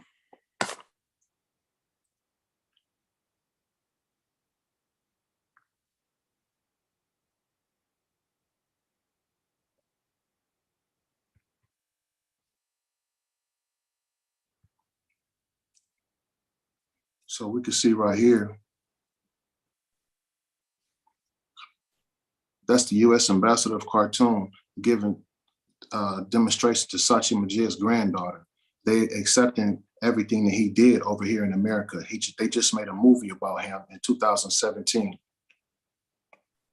And the American government and their ambassadorial people over in Khartoum sponsored everything, just like it says on this one picture that I show right here. The event is sponsored by the U.S. Embassy, the Department of State, United States of America, Sati Majid, the Sheikh of Islam in America. He has so many people that he started and followed him. It just goes on and on. But the actual thing he had, this has only got 5 minutes. He had Sheikh Dawood Faisal. Of course, he had DEEN of Muhammad, who y'all know as Lomax Bey. He had Malcolm X up under him. And after that, DEEN of Muhammad, everybody come up under the tutelage of Sati Majid as far as Islam is concerned in America. Noble Drew Ali has nothing to do with nobody getting nothing, getting no freedom or nothing like that. So Moorish can talk about all of the freedom that they want to, but ain't nothing really happened with the Moorish Science Temple of America. As far as Islam is concerned, anywhere in the world, there's no Moors following the deen that they're supposed to be following, just like I put up earlier. Ain't no Moors doing nothing outside of America. And they're not even doing nothing inside of America. This ain't really even too much to talk about. I really would need another 30 minutes to actually break all of that down, but I'm good for right now. How much more time I got? You have about 2 minutes and 20 seconds. All right, that's good. I'm good. Okay, you're yielding. Well, hold on. Because okay. Another thing the brother be talking about, he be trying to bring up how the Holy Quran of Mecca can't be translated, but the Moorish Temple of America and its lessons from Jesus come from the Aquarian Gospel in 1904 from Levi Dowling. And then before that, you had Nikolai Notovich in 1894, who supposedly had went to the Tibet and Lhasa and got that information and brought it out from the Tibetan monastery in the Himalayas of Kashmir. I never seen those original documents. I'm for sure y'all can't show me those original documents. Noble Ali said these are the secret lessons that was held back by the Muslims with India, Egypt, and Palestine. So the Muslims of India, Egypt, and Palestine, they spoke Arabic. So where's the Arabic writings at that talks about Jesus and his 18 missing years? Where is that at? We can show proof that those who transpired the Holy Quran of Mecca was taught by Prophet Muhammad, the Sahabas and the Tabi'ins and the Tabi'is that came after them. But according to the Moorish Temple of America, who did Jesus subscribe to write his 18 years when he was missing? Who wrote that? Where are the actual documents that show that where it came from? You can't just say it was given out to the Muslims and this for the first time in ages has it reached the Muslims of America without no proof. Everything is just hearsay, just like the Moorish oral statements. Moorish is always quoting these oral statements, which is nothing but Moorish hadith. And they consider that being true, but it don't have no proof. It wasn't said by Noble Ali. We don't know it was said by him. It's just something that somebody said. So in order to say that the Holy Quran of Mecca is outdated, how you gonna come with Jesus, which is older than Prophet Muhammad, and then don't have the proof of how you got them writings from Jesus? I yield the floor. And go ahead and let him scream. Hold on a second. Let me reset the clock here. Okay, let me know when you're ready, Grand Chief. So pretty much the brother didn't really come here to debate. He wanted to get some type of shine as it relates to, 1 second, let me get to my screen. Hold up, stop screen share. Seems to me that the brother didn't come here to debate. He came to come get some sort of shine. Because he didn't mention anything about the Deen of Muhammad, but I'm gonna go into the Deen of Muhammad. This is one of the sunnahs that people said that is solid, where sister, I think it's Aisha, would scrape the semen off the garment of the messenger of Allah with her hand. And what I'm saying is when we start to look at stuff like this, and this supposed to be sound hadith, that's what I meant to say, hadith, that we begin to put sisters in a situation that could lead to disaster as it relates to humility. And this is supposed to be a sound hadith. Let's go to another one real quick. When the prophet was made to ascend to the heavens, he said, after his return, I came upon the river banks of where the tents of the hollow pearls. I asked Gabriel, what is this river? He replied, this is Qatar. Now, with that being said, the reason why I'm going to point these things out, let me get to a few more. Oh, you who have believed, do not take your fathers or your brothers as allies if they have preferred disbelief over belief. Let me stop right there. The reason why I point these things out is because this is what you would call Deen. In other words, this puts sisters in a compromising position as it relates to, well, Sister Aisha wiped semen off of the prophet. So sister, you know what you're supposed to do. You see what I'm saying? With that being said, and it says it right here in the Quran where they interpret this all crazy. Oh, you who believe, do not take your fathers and your brothers as allies if they have preferred disbelief over belief. In other words, I know what this actually means, but the way that they do it is they would say, if your mother, your father don't believe in Islam, then kick them to the curb. Now, the Quran says it, but a lot of them don't do it. But in other words, this is the deen. Okay, here we go. Inequality. Surah 4:11. Allah instructs you concerning your children, the portions of inheritance. The male, what is equal to share of 2 females. Here go inequality. The male, what is equal to the share of 2 females. In other words, when it comes to giving the estate after a parent goes, 1 male share, you hear what I say? It's equal to 2 female share. This is the inequality. That's the deen that's being perpetuated. You hear what I'm saying? Now, I know this is going to be a little bit controversial because I say I follow Islam. I follow the highest principles. This is relating to Arab culture. You feel what I'm saying? And I'm going to show you what the prophet said about that in a minute. Divorced women must wait 3-month cycle before they can remarry. It is not now. Divorced women must wait 3-month cycle. The man can go get busy, I would imagine. I don't know. But the divorced woman, she got to wait 3-month cycles before she can remarry. It is not lawful for them to conceal what Allah has created in their womb. If they truly believe Allah on the last day, and their husband reserved the right to take them back within that period if they desire reconciliation. You hear what I said? Yeah, you ignorant. Okay. Women have rights similar to those of men. See, in Moorish science, women and men are on an equal playing field. Ain't nothing similar. There's nothing similar. We're on an equal playing field. Although men have a degree of responsibility above them. You hear what I say? And Allah is almighty and wise. This is relating to Arab culture. This is why Muhammad is a prophet for the Arabs, because it addresses the cultural norms of the Arab culture. It doesn't address the cultural norms of us in America. You hear what I say? For those who believe in Allah on the last day, nor comply with Allah and his messenger, have forbidden nor embraced the religion of truth. Among them are given stricter until they pay at the tax willingly. Fight those who do not believe in Allah in the last day. Fight those who do not believe in Moorish science and Moorish Science Temple of America. What I'm fighting you for.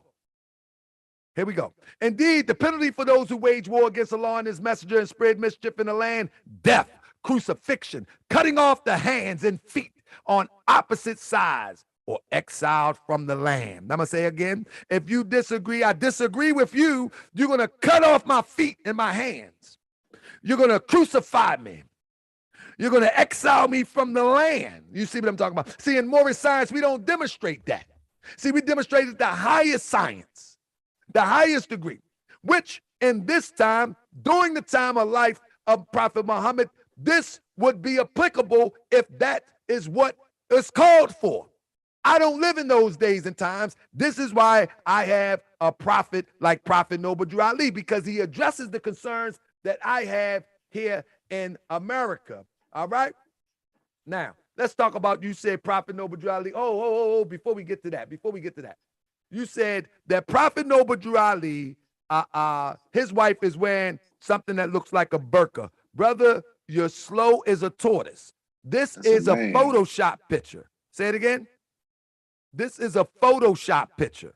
The original picture is right here. Somebody Photoshopped this when it was first coming out. I remember when it came out. And you say you was in the temple before me. Brother, I've been in the temple since 1990. You probably wasn't thinking about yourself. Now, with that being said, this is a Photoshop picture that is not Mary Drew Ali in a burqa. That is Photoshop. The picture right beside it is the original picture.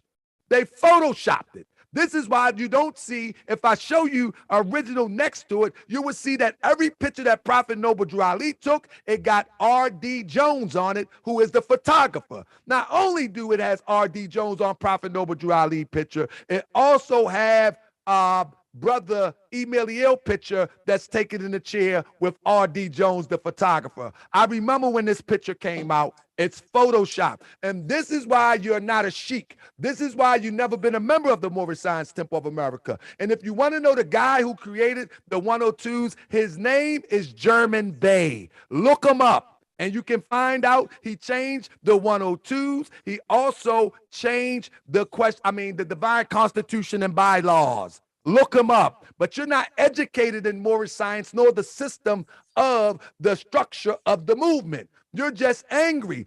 I hear that somebody had done some things to your family. I don't have nothing to do that. Prophet Noble Drew Ali has nothing to do that. But if you want to understand Islamism the way it truly is, then come on, you can learn it. Now, last but not least, let's talk about Prophet Noble Drew Ali's wife. You said Prophet Noble Drew Ali married a 15-year-old. Remember that?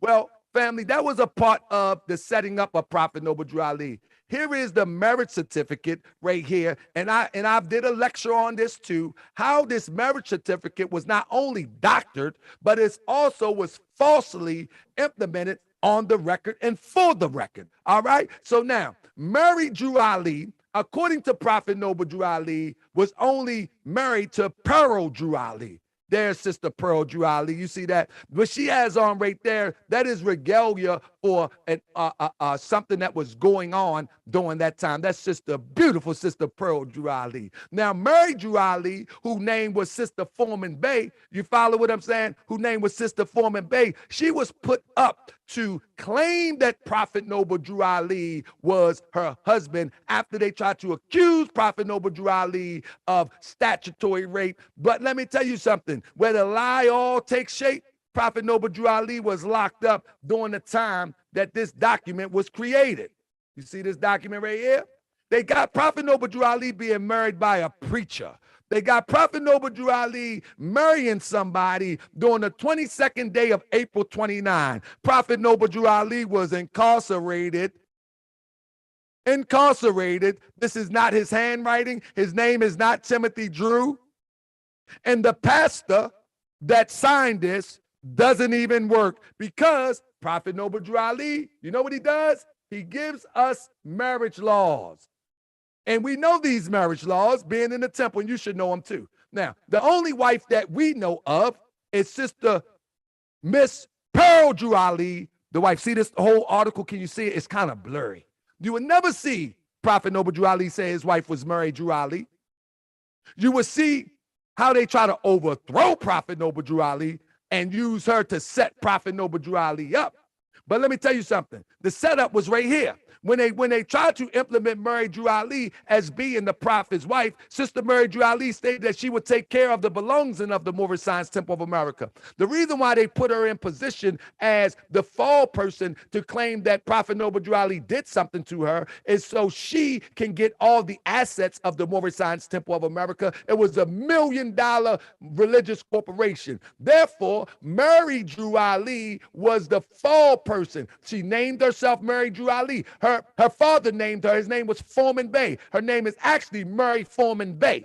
You see, and she also recanted that story.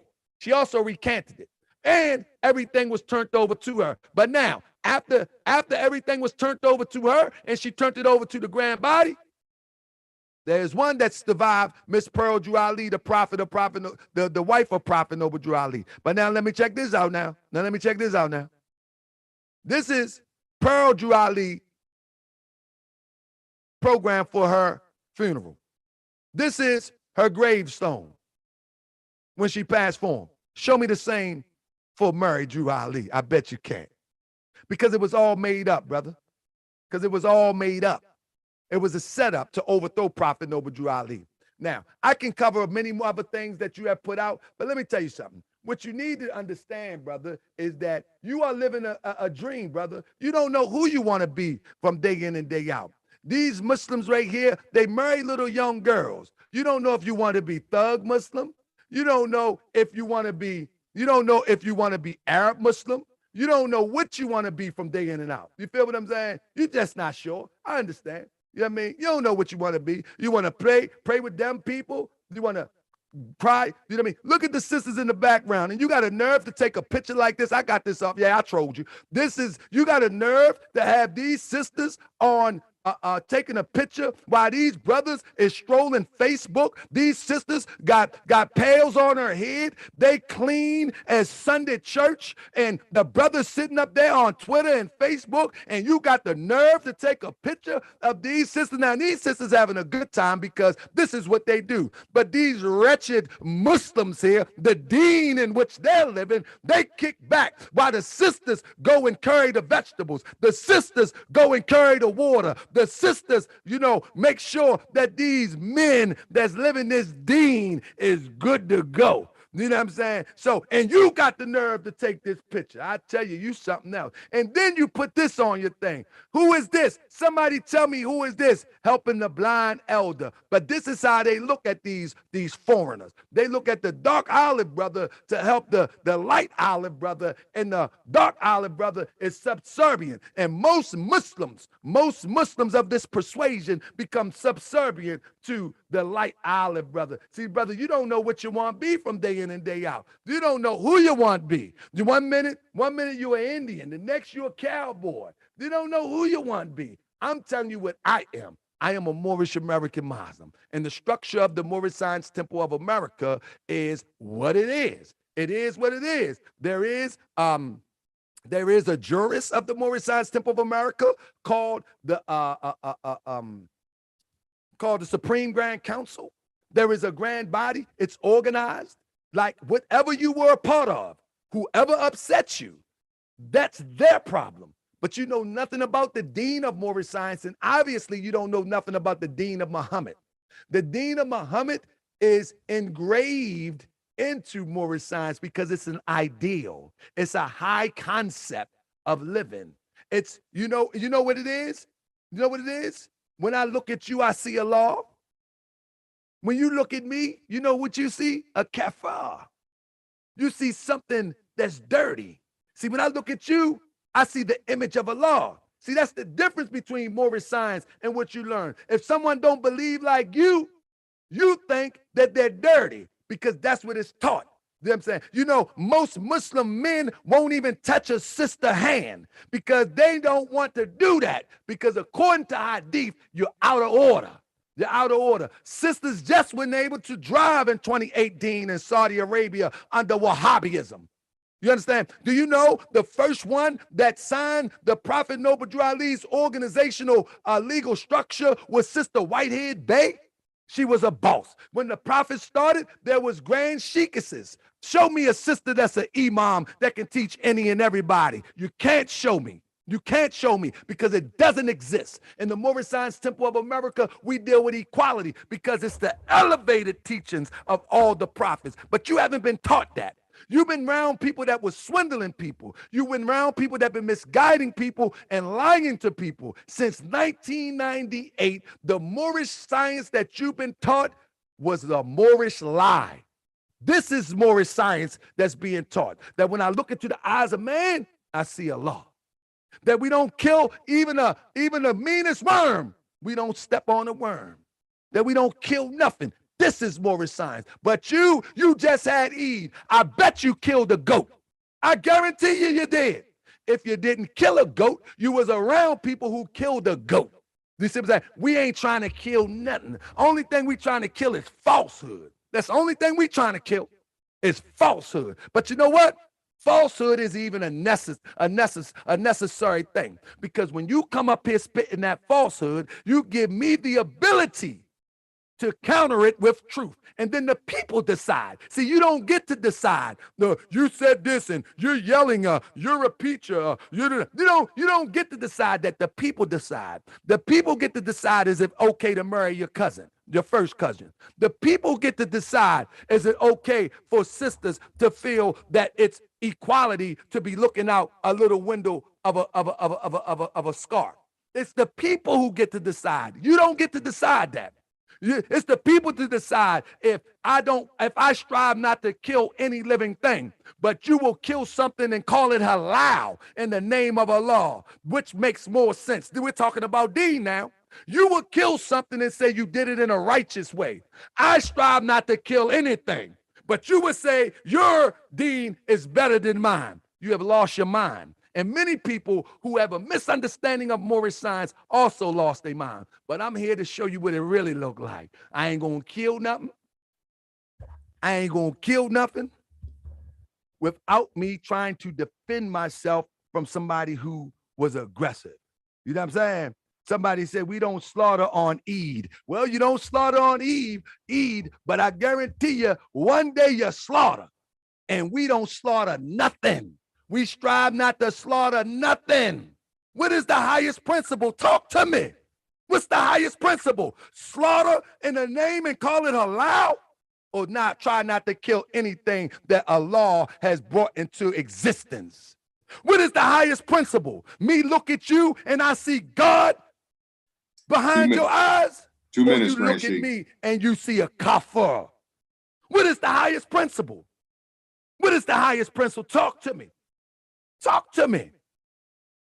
The highest principle, to see you and see the image of God. The highest principle, I strive not to kill a thing.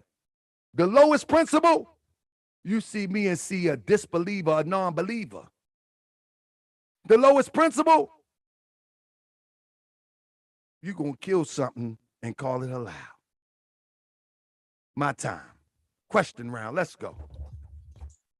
All right. Abdur Rahman, you got the first, let's see. You have the, let's see, it would be, you have the first question to ask Grand Sheikh Taharka, and you have 5 minutes to respond and answer the question. So, and once you ask the question and you start talking, Grand Sheikh, I'll start the clock. 5 minutes. So you say he gets to ask the question, I got to answer? Yes. Okay, I got you. So I'll await the question. All right. That was a very long 15 minutes. And that 30 minutes seemed like a whole big 45, 50 minutes. But I'm gonna leave that alone. I want to know,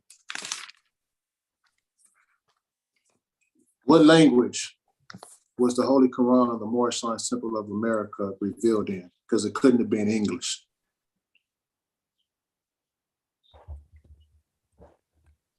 That's a great question. The Holy Quran of the Moorish Science Temple of America was not revealed to Prophet Noble Ali. The Holy Quran of the Moorish Science Temple of America is actually a compilation. And if you would allow me, I got 5 minutes and I'll try to get through it real fast. It wasn't revealed. Prophet Noble Ali has spent many hours preparing the latest edition of the Quran, which will be a masterpiece of religious literature, to Americanize the Oriental idea of Islam. Involves many changes that are more or less negative to the main purpose of the Islamic religion. Such changes are carefully considered with the idea to avoid changing the complexion of the original text. The philosophy of the ancient prophets is the main initiative in the compilation of the Quran. No thoughts of propaganda enter this work, as have been the case for many former religious works, such as the Bible and other books of creed. The sole purpose of the prophet in giving such message to the world is to save fallen humanity. When a compiler, the Holy Quran of the Moorish Science Temple of America, is not a revelation to the prophet, it's a compilation. He's compiling other works, kind of like the Holy Quran of Mecca. The Holy Quran of Mecca was compiled by Uthman when they had to go and get the pieces. But even a step further, the Holy Quran of Mecca also have stories that predates Muhammad. Okay, the stories that predate Muhammad. Muhammad did not speak Aramaic, yet he tells the story of Jesus that most likely was in Aramaic. Muhammad did not speak the language of Abraham, though he tells the story of Abraham. Muhammad did not speak the language of Moses or any of the prophets before him, but he still conveys almost the same story to the letter in Arabic. The difference is Prophet Noble Ali expresses the science of this wisdom-laid book through a compilation. He brings it together that these Europeans actually have grabbed, used. Prophet Noble Ali is just like if you have my shoe, I take my shoe back. You can't keep on claiming it's yours.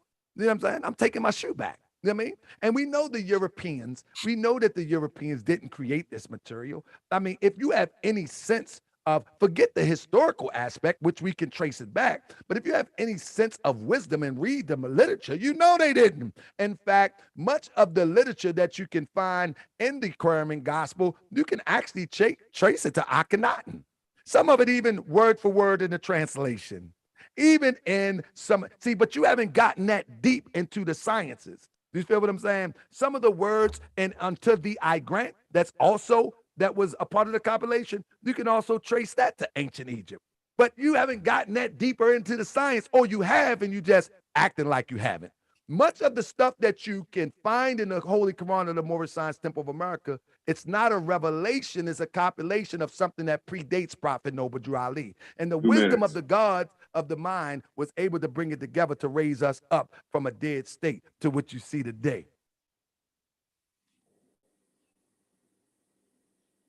All right. Is that it, Grand Sheik? I just wanted to say, somebody said plagiarism. If Prophet Noble Drew Ali plagiarized, then Prophet Muhammad plagiarized the story of Moses. If Prophet Noble Drew Ali plagiarized, Muhammad plagiarized the story of Jesus on the cross. If Prophet Noble Drew Ali, if we're gonna use the standard of plagiarizing that the story predates the author or the one that has compiled it, then hey, Muhammad plagiarized too. Because the story of Jesus on the cross is in the Quran. That story predates the Quran. The story of Moses in the Red Sea predates. Do you follow me? It predates Muhammad. So if we're going to use plagiarism with the audience talking about, then everybody then plagiarize. But that ain't what it is. That is not the science of our ancestors. The wisdom is always always passed down. Always. Islam. Oh, I got to ask a question now. Yes, you got the question, and then once you let me greet us. Okay, then you have 5 minutes. Do I rebut that? Do I rebut that or no? We're just going question for question. Well, at this point, it's 5 minutes. Say whatever. You just get to say whatever. Yeah, he gets to ask the question same way, and you just have the 5 minutes to. Yeah, you just have the 5 minutes to react. All right, come on. Okay, Islam. Go ahead. Do you believe that it's okay to marry your first cousin? Do I believe it's okay to marry your first cousin? According to the Quran. According to the Quran and according to the Torah, that's how it was done in ancient times. It's not about what I believe, it's about what's the law. And if you under the divine law, which it says on all of your literature, then why do you even have a problem with that? Because you live in America right now, you in 2020, 2022, and you think it's a problem? Whatever the divine law say it is, that's just what it is. So now, the point that you had just made was kind of off because let me finish. Can I get a yes or no, please? I just want my answer. I said yes. I said okay. Yes. If that's what the divine law says, that's just what it is. Who am I to say that it ain't? The next thing is, then I explained earlier how Abraham told Rebecca told Isaac to go and marry Laban's daughter. He wouldn't marry Leah and Rebecca. Aren't we following the holy prophets? Isn't Isaac a prophet? You named them off earlier, right? So how is one prophet better than the other prophet? That's what you said earlier too. So I don't understand your reason of thinking. You understand what I'm saying? I know we live in America. I'm not marrying no young girl because I was raised different, because that's the way we raised nowadays. But is it the law? Okay. The other thing is, you talked about when a person put up plagiarism, you said it wasn't plagiarism. Then you said that Muhammad plagiarized. How could he plagiarize his family's history? I don't understand that. We know that Muhammad comes from Ishmael and Ishmael comes from Abraham. We don't know who Noble Drew Ali come from, period, point blank. Just because he's melanated don't mean he come from Abraham. So we got to stop with all these fallacies of history. So by you trying to say that Muhammad plagiarized his own family history, that's just crazy. You don't think certain stuff was passed down to him? And if it wasn't, it came straight from Allah. So what are we talking about here? It's simple. You try to make everything so difficult when it's really not that difficult, period. Then you never answered my first question. I asked you what language was it in? You said he went took something from here, he went took something from there, he went took for something there. What language was it originally? No, I said revealed? it wasn't revealed. It was English. He compiled it in English. Jesus didn't speak in English. The people in India didn't speak in English. The people of Egypt didn't speak in English, nor did the people of Palestine. So when he compiled and got those lessons, what was the original tongue that they were in? He got it in the English language and compiled it in English. Okay, who did he get it from? I want you to finish what you're saying, and then you can ask me that on the second round. Got 2 minutes. All right. So in If that's short, what you want to ask me. Yeah, that's what I want to ask you. Okay, finish yourself. You're saying that Noble Drew Ali got the Quran, he got it from this one, he got it from that one. It is plagiarism because when you get something from somebody, you don't say you got it from Allah and it was basically revealed to you. The next thing is when you get it from somebody else, you have to put down the authors of where you got certain stuff from. It's not for their members to go and find out the authors on their own, even though ones go out here and find out what it is. But you have to put down where you got this stuff from. The stuff wasn't divinely revealed to him. It was already out. It was already in the Aquarian Gospel. The Aquarian Gospel was from Levi Dowling, that's a European. He published it in 1904. So you can't say it's divine if it was already out by a European. Who was the brother that released that information? You just get everything from Europeans, and just because you compile it in your book and give it to us, it's supposed to be all good? And then what was the original language? Because you on here talking about how the Holy Quran can't be translated. How do you take ancient documents, get them in English, and it's and it's just good for you? It's not making no sense. It's not making no sense. I'm done. Yeah, okay. Now you had 26 seconds left. Okay, let me hold it. Okay, right now, did you want to open the floor up to any questions in the I just want to address one thing real quick, Okay. and then we open the floor, because I think he wanted me to answer the question about plagiarism or something like that, I think. And I don't mind answering. It doesn't mean nothing to me.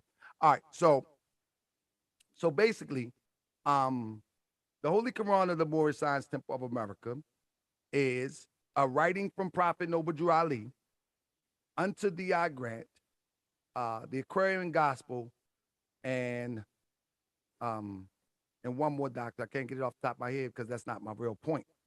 And so what happens is the thought of the Moorish American is that Prophet Noble Drew Ali's mind was so elevated to understand what was needed to unlock the chains of our mind to bring us back to the state of greatness of our ancient forefathers.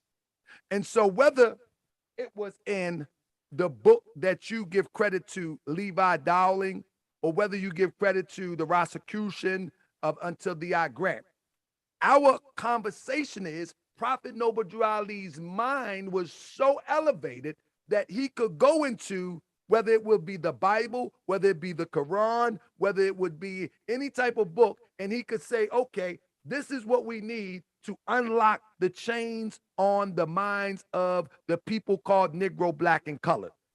Now, no one has to believe that, but it would be like if you seen a book and you was like, you know what? I think this part right here can help this drug addict. Let's use this part. I think this part right here can help this alcoholic. Let's use this part. That is the concept that Prophet Noble Drew Ali was able to put this compilation together to unlock the chains that had our mind locked in institutionalized slavery. Now, with that being said, for one to call it plagiarism, they don't understand how the prophet set the movement up. The movement was set up under laws called Herd's Revised Statute. And the movement was not only set up as a religious organization, it was also set up as a society. And so when people talk about the plagiarism thing, one thing they have to be careful about is the idea that it was plagiarism from the state of what, hold up 1 second, that it was plagiarism, if I can find this screen real quick, that it was plagiarism. In fact, let me just for the sake of this, that it was plagiarism, what you're talking about. See, you have to understand the laws first before you start talking about plagiarism. Give me 1 second. I was trying to grab this screen, but since I can't grab it, I'm gonna screen share it real quick, and then I'll show it to you. All right. Okay. So under the laws with the Prophet Noble Drew Ali filed this organization, and you showed it at the beginning of the thing. There is something in there that gives a clause to producing and reproducing literature. All right. This is why he was never sued. And if one's want to think that it's plagiarism, hey, it says Section 46, 805 LLCS, Section 46. The trustees or any other person designated by any such congregation, church, or society incorporated under this act, the Moorish Temple of America was incorporated under this act, shall have power to publish, print, circulate, sell, and give away such religious, Sabbath, school, and missionary tracts, periodicals, or books as they seem necessary to the promotion of religion and morality. So one would have to say that this society is not able to use these things for the such purposes of morality as well as spirituality. And so that's why when you look at the Holy Quran of the Moorish Temple of America, where people don't understand, it say all rights reserved, 1927. He's talking about an organization. The organization have the privilege. And if you go and look at her survived statute, you'll be able to see how many other organizations has utilized this privilege, to publish anything they want, untampered with. Because that's how the movement is set up. That's just how it's set up. You don't have to like it, but that's how it's set up. That if you are legally filed under Hers Revised Statute, I can take some of this Quran, I can take some of this, I can take some of that, I can put it together, and it's under the authority. It's under the authority of the Moorish Temple of America. And not Levi Dowling, not you, not nobody can do nothing about it. So we give credit and we give honor to Prophet Noble Drew Ali for his ability and insight to be able to see what can be free in our mind, what the European has already taken from us. And we're talking about literature for that regard. And you don't have to believe this, but that's just the doctrine. And I know you never was taught that, because most Moorish I was taught all of that. Most Moorish Temple of Americas don't even have this type of information. That's information I just revealed that first time here. I only teach that in class. I've never heard anybody could explain how it is proper to utilize a compilation in the name of the Moorish Temple of America legally and lawfully and don't get dealt with any type of way dealing with any law. That's why, because it's a legal lawful organization that got the privilege to do that. You didn't hear me say that earlier when I said that the Moorish Temple of America, according to the First Amendment, is able to do that? You don't hear anything that's being bro, said? You the one called it plagiarism, though. You can't have it both ways. Plagiarism is a crime. When I said but now it was you're saying it's not a crime. You're saying that just because they filed under a church 501c3 Hers Revised Statute. That's not a 501c3. You don't know what you're talking about. That's not a 501c3. Hers Revised Statute is not a 501c3. You have didn't no mean to say 501c3. 501c3 didn't even exist then. I didn't even mean to say that. I mean Hers Revised Statute, right? Section 32 to 35 or whatnot. It's under a church organization. No, it's under it's a Let me church, finish. It's under congregation, church law or society. Get it right. No, I'm not going to let you. I'm not going to let you do that. Let me finish. Don't try to remix it with a church. It's using the term church as relate to a spiritual or religious organization, but it says church, congregation, or society. That's what it says. But the original Hers Revised Statute is what? You mean it's what? You don't know. It's a church organized. Those are church laws. It's church laws. And then, bro, and you're saying not, that. what are you talking about? I just read it to you. It says church, society.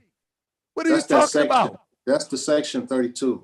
That's the The section whole 32. thing is about, brother, I'm going to let this go and we just going to take questions. The whole Okay. Hirschfeld statute is about church, congregation, and society, not just church. What are you talking about? All right. You're not making any sense. I just read it to So you. you're saying, basically you're saying that because he took from here, from there, and from there, and made it a part of his society, that makes it law? Bro, you have to look that up. It's I'm not telling you, plagiarism. yo, I've been brother, looked it up. I'm just go to the Been audience. looked it up. Let the people talk.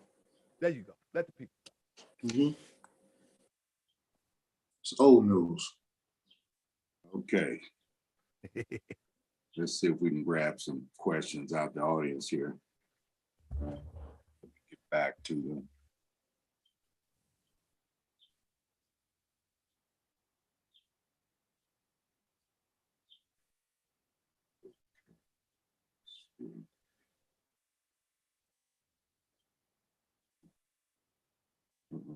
Anybody? Let me go from here. Okay. Somebody say, I have a question for GD. Do you really feel the way that Muslim wisdom dress? You feel it is wrong? I can answer that, brother. I see it. My apology, moderator. My sister Almatullah Abdur Rahman. She said, I have a question for GS. Do you really feel that the way about how we as Muslim wisdom dress, that you feel that is wrong? Sister, absolutely not. I don't feel that is wrong. I feel just as the great prophet Noble Drew Ali says, if it is right for you, it's all right. If it is right for you.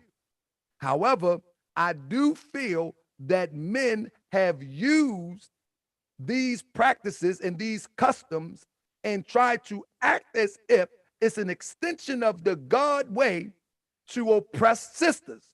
Now, some sisters choose to wear the covering from burqa to kima. Some sisters choose, but I can tell you this. I work with many, many Muslims here in Baltimore, from India, Pakistan. One of my best friends who passed away, an elder who was a sheikh out of Pakistan. Beautiful brother. But what I notice is when most of these Muslims come from these countries that require that, whether it's culturally, whether it's the upbringing, or whether it's the law, most of them removed these things. And even the parents are even more lax, because that's an indication that they didn't want to do it in the first place. Now, some sisters and brothers, that's what they feel comfortable with. Praise be to Allah for that. But I'm telling you from my experience, most sisters in the Islamic faith of the East feel compelled, and they feel like they would be admonished if they did not practice it with complete covering. It's just what it is. But for my sisters who choose it on their own, not under duress, praise be to Allah. So no, I don't think it's wrong. I think it's wrong to oppress sisters and use the Holy Quran of Mecca as a beating rod, as a threatening stick. That's my problem.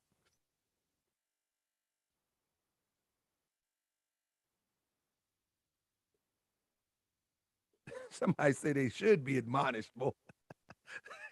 They should beat the sister up. Go on, man. That's my problem. My problem is oppression. That's it. Sister Amatullah, my problem is oppression. That's it. And I don't believe that the Quran endorses the interpretation that men put on it. I don't believe it. I don't have confidence in it. I don't have faith in it. I believe men made these interpretations. I mean, men made these interpretations. And everything that I talk about the Quran of Mecca, and I never say the Quran of Mecca was outdated. See what I'm saying? I never said it was outdated. I don't know where he got me saying that from. I'm saying the interpretation that is used to make a woman feel like second-class citizen is the problem.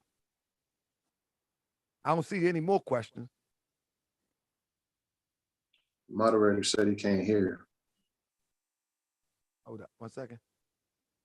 Hold up. Uh-oh. I don't know about you. I there can't you hear go, brother. anything, Grand Sheik. Can you hear me? Can you hear me now?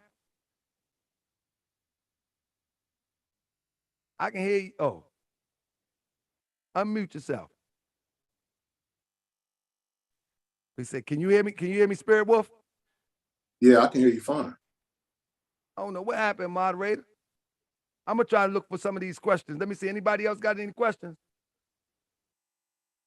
Somebody said that Noble Drew Ali is a Washita Moor. That's false. Yeah, that's false. That's false. So at the end of the day, I want to see if anybody got any questions for Brother Spirit Wolf.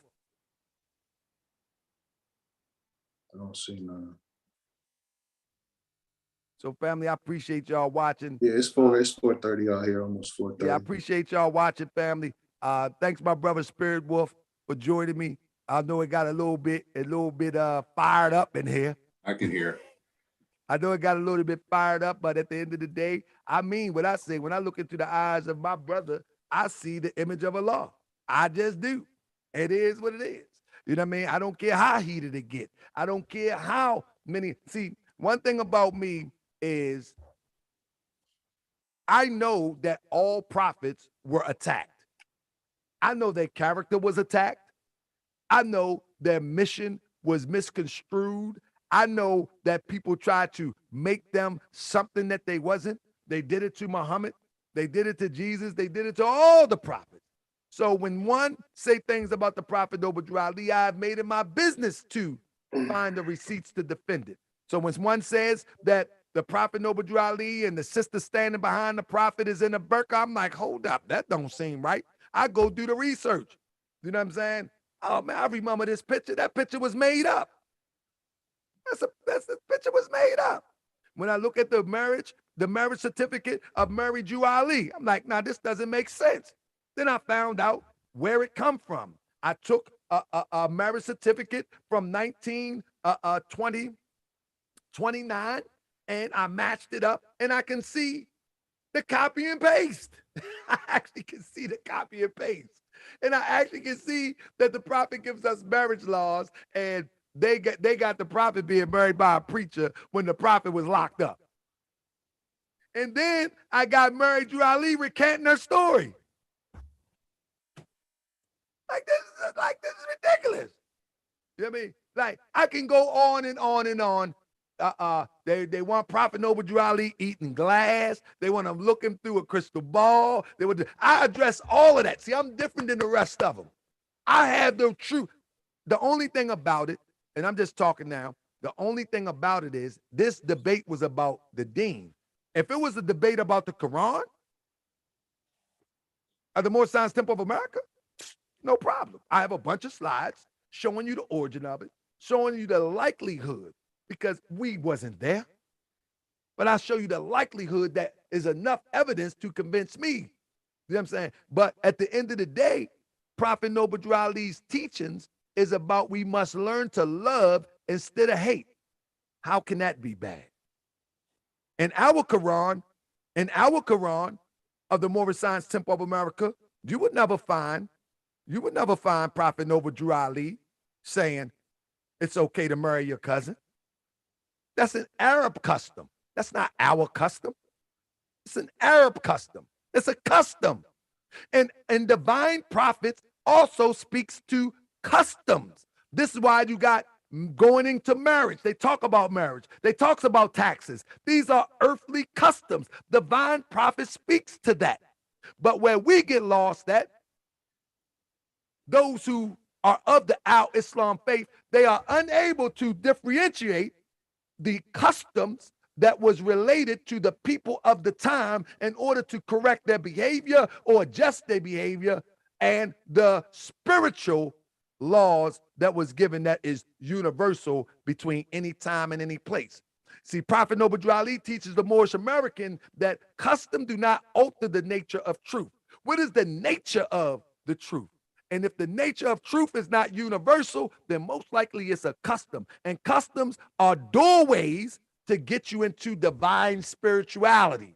Customs are not meant to be stuck there. They're only doorways. So this fez is a doorway so you can understand what the halo behind Jesus' head was all about. And then you can understand the light within. You see what I'm saying? This is the light in the halo where all them European Jesus pictures. Now, this is a metaphor, but it's all about these things are representative of something that's within. There should be a light within. There should be a red fire burning within for truth, a fire that is desiring truth.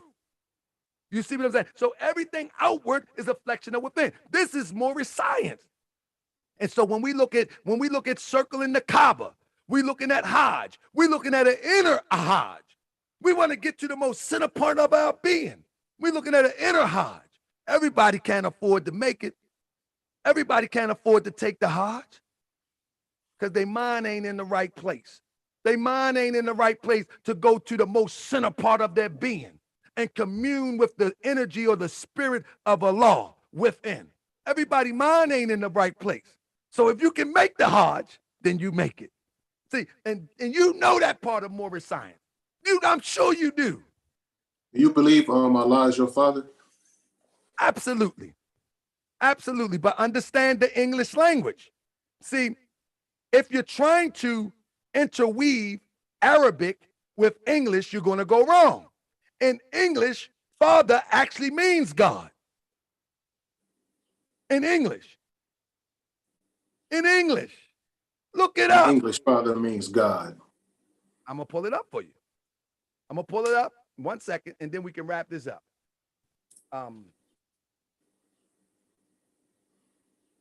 And this is the thing. This is a lot of things that we don't pay attention to. We're speaking the English language. All right? Give me 1 second.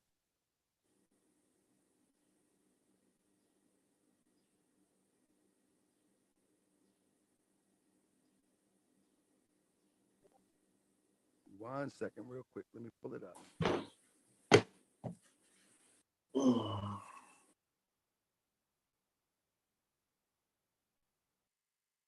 Do you know what the word progenitor means?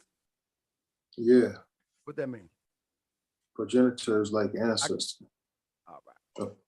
Give me 1 second. I don't know why I can't share the I can't share my there it is. Praise the Lord. There it is. All right, so here you go. Father. He who begets a child, that is one. The first ancestor, the progenitor of a race or family. Adam was the father of the human race. Going down. The grandfather of Melchizedek, going down. Nebuchadnezzar. He who creates, invents, makes, composes anything. Did Allah create you? Of course. Let's keep it going, though. The author, former, or contriver, the founder, director, or instructor, God as the creator is the father of all men. This is from an 1800s dictionary. So in the English language, the term father and God have been used as being synonymous. In the Arabic language, that's not the case. Okay, do you understand and so that? That's why you can't mix the Arabic language with the English language, because you're taking two different cultures, two different tongues, and you're trying to make them equivalent. There is no equal. Listen, that right there said Latin. That's number one. It didn't say English, it said Latin. That's number one. Let me finish. The Romans come up with Latin. Okay, you got Roman Latin, etc. So when you talk about Latin, at the same time, the language of the people is the interpretation of what they're going to give in the definition. In Hebrew, you ain't gonna see that it's gonna mean father. In Arabic, he's not gonna see that it mean father. But in English, amongst the Roman Christians, it's gonna mean father. So how are you taking their definition of what father means? Go ahead. Brother, when I'm telling you that we talk, dream, and express ourselves in English, whether it's derived from the Latin language today, and I'm not going to debate that. Today, we talk and relate in the English language. And in the English language, Father can be equivalent to God. You don't have to like it, but I dream in English. Okay, listen. In Islam, Surah That's 112, Ikhlas, let me finish. Kuhu Allahu Ahad, Allahu Samad, Lam Yalid wa lam yulad wa lam yakun lahu kufuwan ahad. Say he, Allah, is one, the absolute. He begets not, nor is he begotten, and there is none like unto him. So why is it that you equate physical stuff to Allah? How you going to equate a physical man that he created to himself? Allah is the creator. He is not the thing created. That's a Christian mind state right there. Do you think you got the same spirit as Allah, huh? You think you have Allah's spirit? brother. Let me answer. Do Yes I or think no? yes. Yes or no? Yes. And here's why. Here's why. Here's why. Allah he created Can your I finish? spirit. He don't need your spirit. Can I Go finish? ahead. Yes. In your Quran, it speaks that Allah, hold up. Let me show it to you. Maybe you don't know this verse. You should. Show it to you. You said, ask that question again, because I want you to see this. Allah makes spirit. Allah makes man. Allah makes the universe. He's not a part of the universe. He makes the universe. Allah is bigger than the universe. All right, here we go. Allah is not your father. Okay. He ain't your father, God. Let me ask you a Allah. question. Okay, let me ask you a question. In the Holy Quran of Mecca, isn't it written that Allah put a part of himself in you? Yeah. Yeah, there you go. There you go. And you can't remix that. If Allah put a part of himself in you, Where is that's the not verse? a creation. No, Allah, it says in the Quran that Allah, I'm going to pull up the verse now. You Yes. can't remix that. Don't try to remix it. Allah put a part of himself in you. That doesn't mean he don't have to create something that's already there. You're trying to act as if Allah is here and he created you. No. That's a process of something else. But That's it what it says a is. part of Allah of himself is he put in you. That's in the Holy Quran of the Moorish Americans of America. Where is it at in the Quran? I'll show it to you in a minute.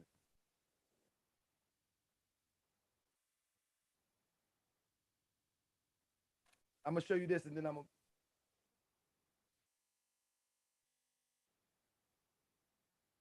Hold up 1 second.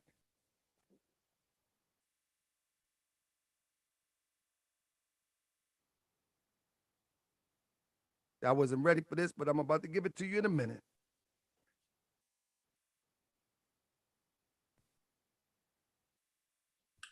No, I'm not Sunni. I know y'all Sunni Muslims out there. Y'all know the verse.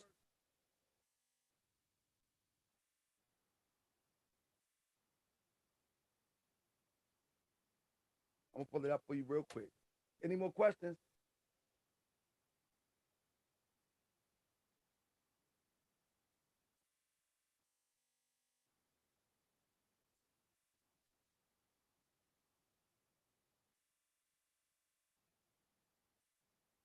See if somebody put it in there yet. Somebody got a question for Spirit Wolf. Go ahead, Sanjay Moore. What is it? Question for Spirit Wolf. Let's go.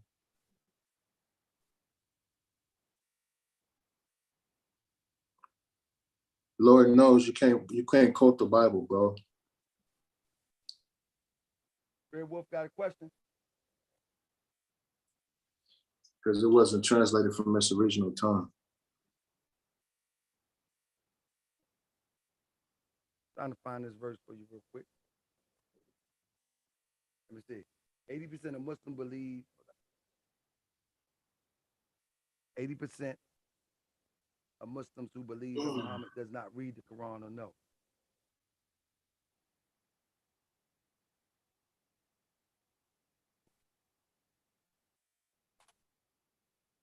Till I find it right here.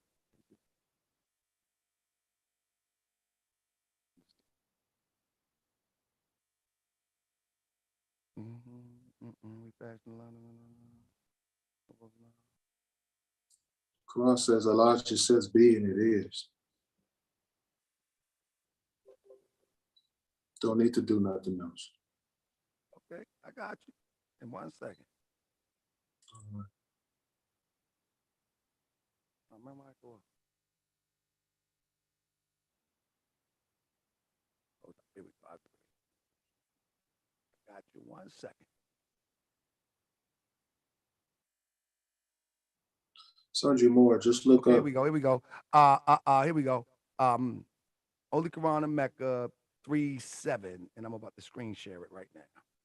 Not 3:7, 32. Let me screen share it.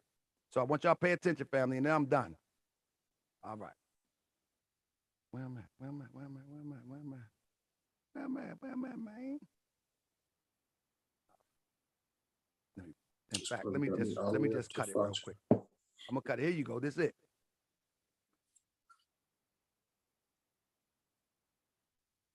Bang. All right, there we go. All right, here you go. And I'm done right here. Game time. Right here. Who made all things? And he began the creation of man from clay. Then he made his seed from a drought of despised fluid. Then he fashioned him and breathed into him of his spirit. You can't remix that. How you gonna remix that? There's no way you can remix that. Can't remix that. So you saying that Allah created a spirit, I'm telling you that you are part and partial of Allah. You done went backwards. Mm-mm. You can't remix that. How can you remix that? There's no way you can remix You that. said that's you that's remixing it because you said it can't be translated into English. No, what I'm saying is, I'm saying to you, I'm saying that if we're going to use English, I'm telling you that what it says in English. I don't speak Arabic. I'm telling you what it says in English. Now, according to that, you are part and partial of Allah. According to that, not according to me. You would have to take that up with the translator. Right. And that's consistent with the Quran of the Moorish Science Temple of America. Totally consistent. And you know it. But with that being said, I'm going to wrap this up. I'm going to wrap this up, brother. Anything you want to say? You want to send a shout out? It was fun. Yeah, this was good. It's just 4:30 in the morning over here. You slick. You know what you did. You set me up to start a meeting with you at 1 o'clock in the morning. What are you I said brother, you knew this for like 2 weeks. What are you talking about? Yeah, I said it in the text too, but it's okay. Bro, it's fine. I don't have no shout outs. Peace, brother. Let me talk to my people. All right, man. I appreciate you, brother. Peace and love. Let me let him get some rest. Peace. Anyway, my brother, Mazouk Razine, what do you think, brother? On a recap, what do you think? It's interesting. I'm wondering, he said he was in the temple at first, and he's, changed.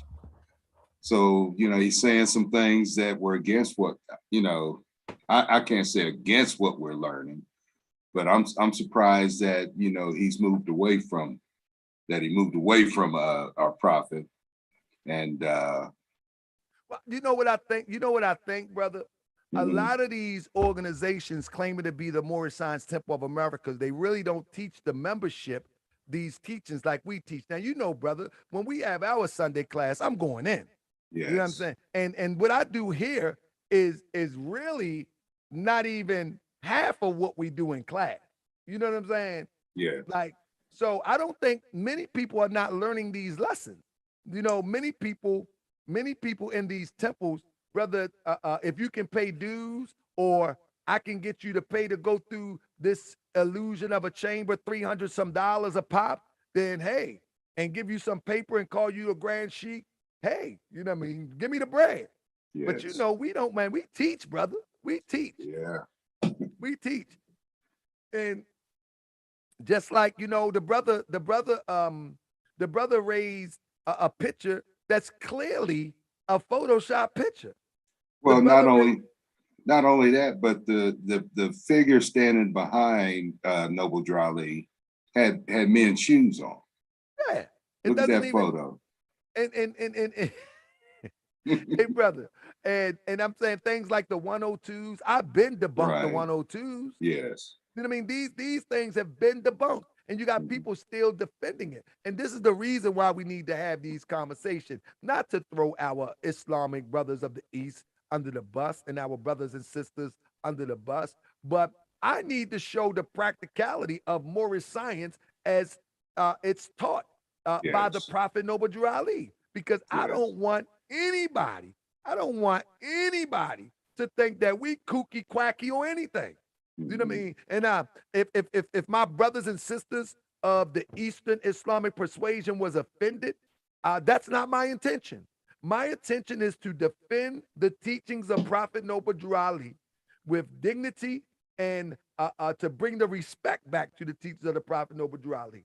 So I got to do comparison. It shouldn't be felt as an insult. It says in the Quran that you can marry your cousin. In our Quran, it doesn't say that. Right.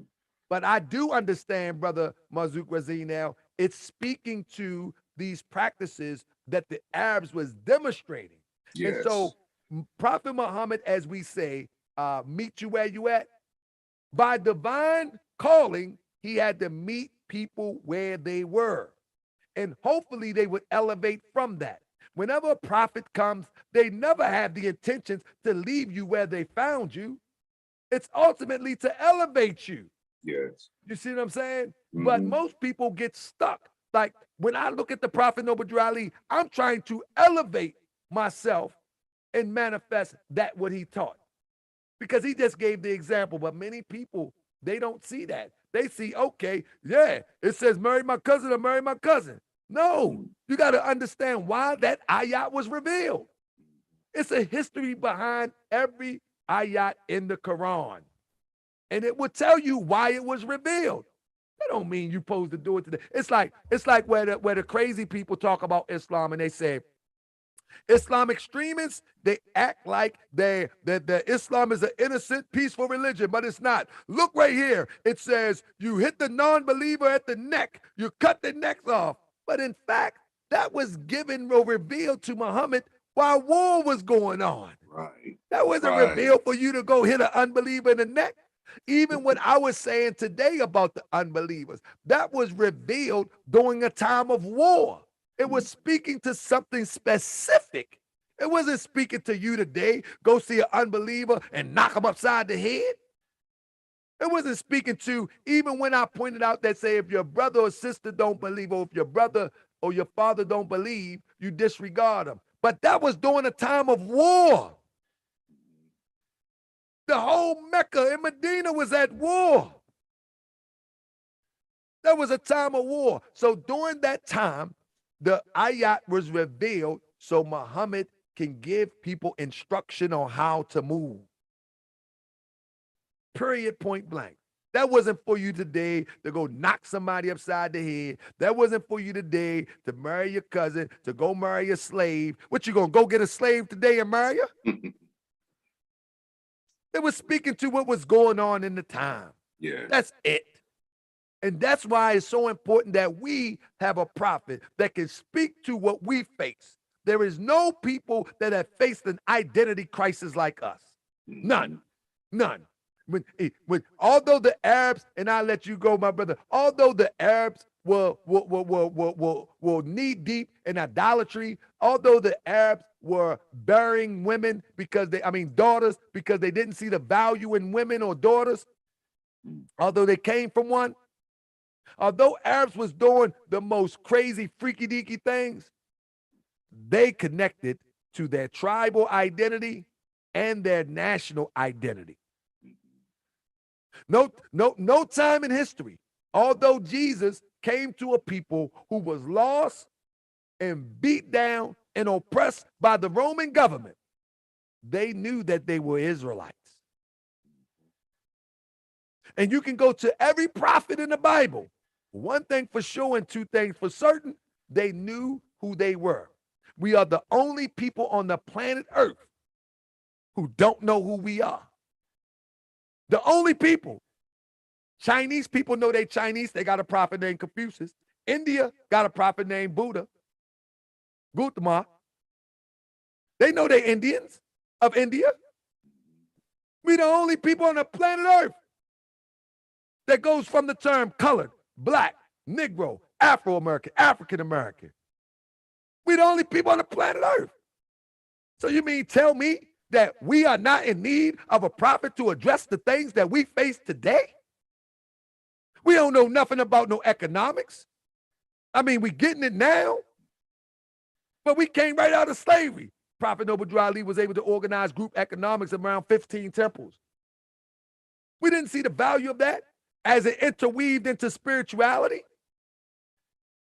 We didn't see the value of schools interweaved into spirituality. Businesses interweaved in spirituality. Like there's some things I'm not going to sell. The Arabs is selling tall vows right now to put coke and dope in Baltimore. They selling vows right now. Not this time of night, but you get my point? Yes. But so we interweave our business into our religion. We interweave our dress. We interweave our talk. We interweave how we treat people. We interweave our education. We intertwine, I mean to say. All of that is religion. But you have people believe that we are Moors because we read a Quran. We are Moors because we go to the temple. Nope, our joking is Moorish. Our music is Moorish if we make it. If it's made by Moor. If I make some lemonade, it's Moorish lemonade. That's right. Anything you want to add, my brother? I'm gonna let you go. I got worked up. I was just glad to be here and see this. I really enjoy this too because the learning is there. When you put that out, and then you have the information to back up what our prophet did for us. That solidifies everything.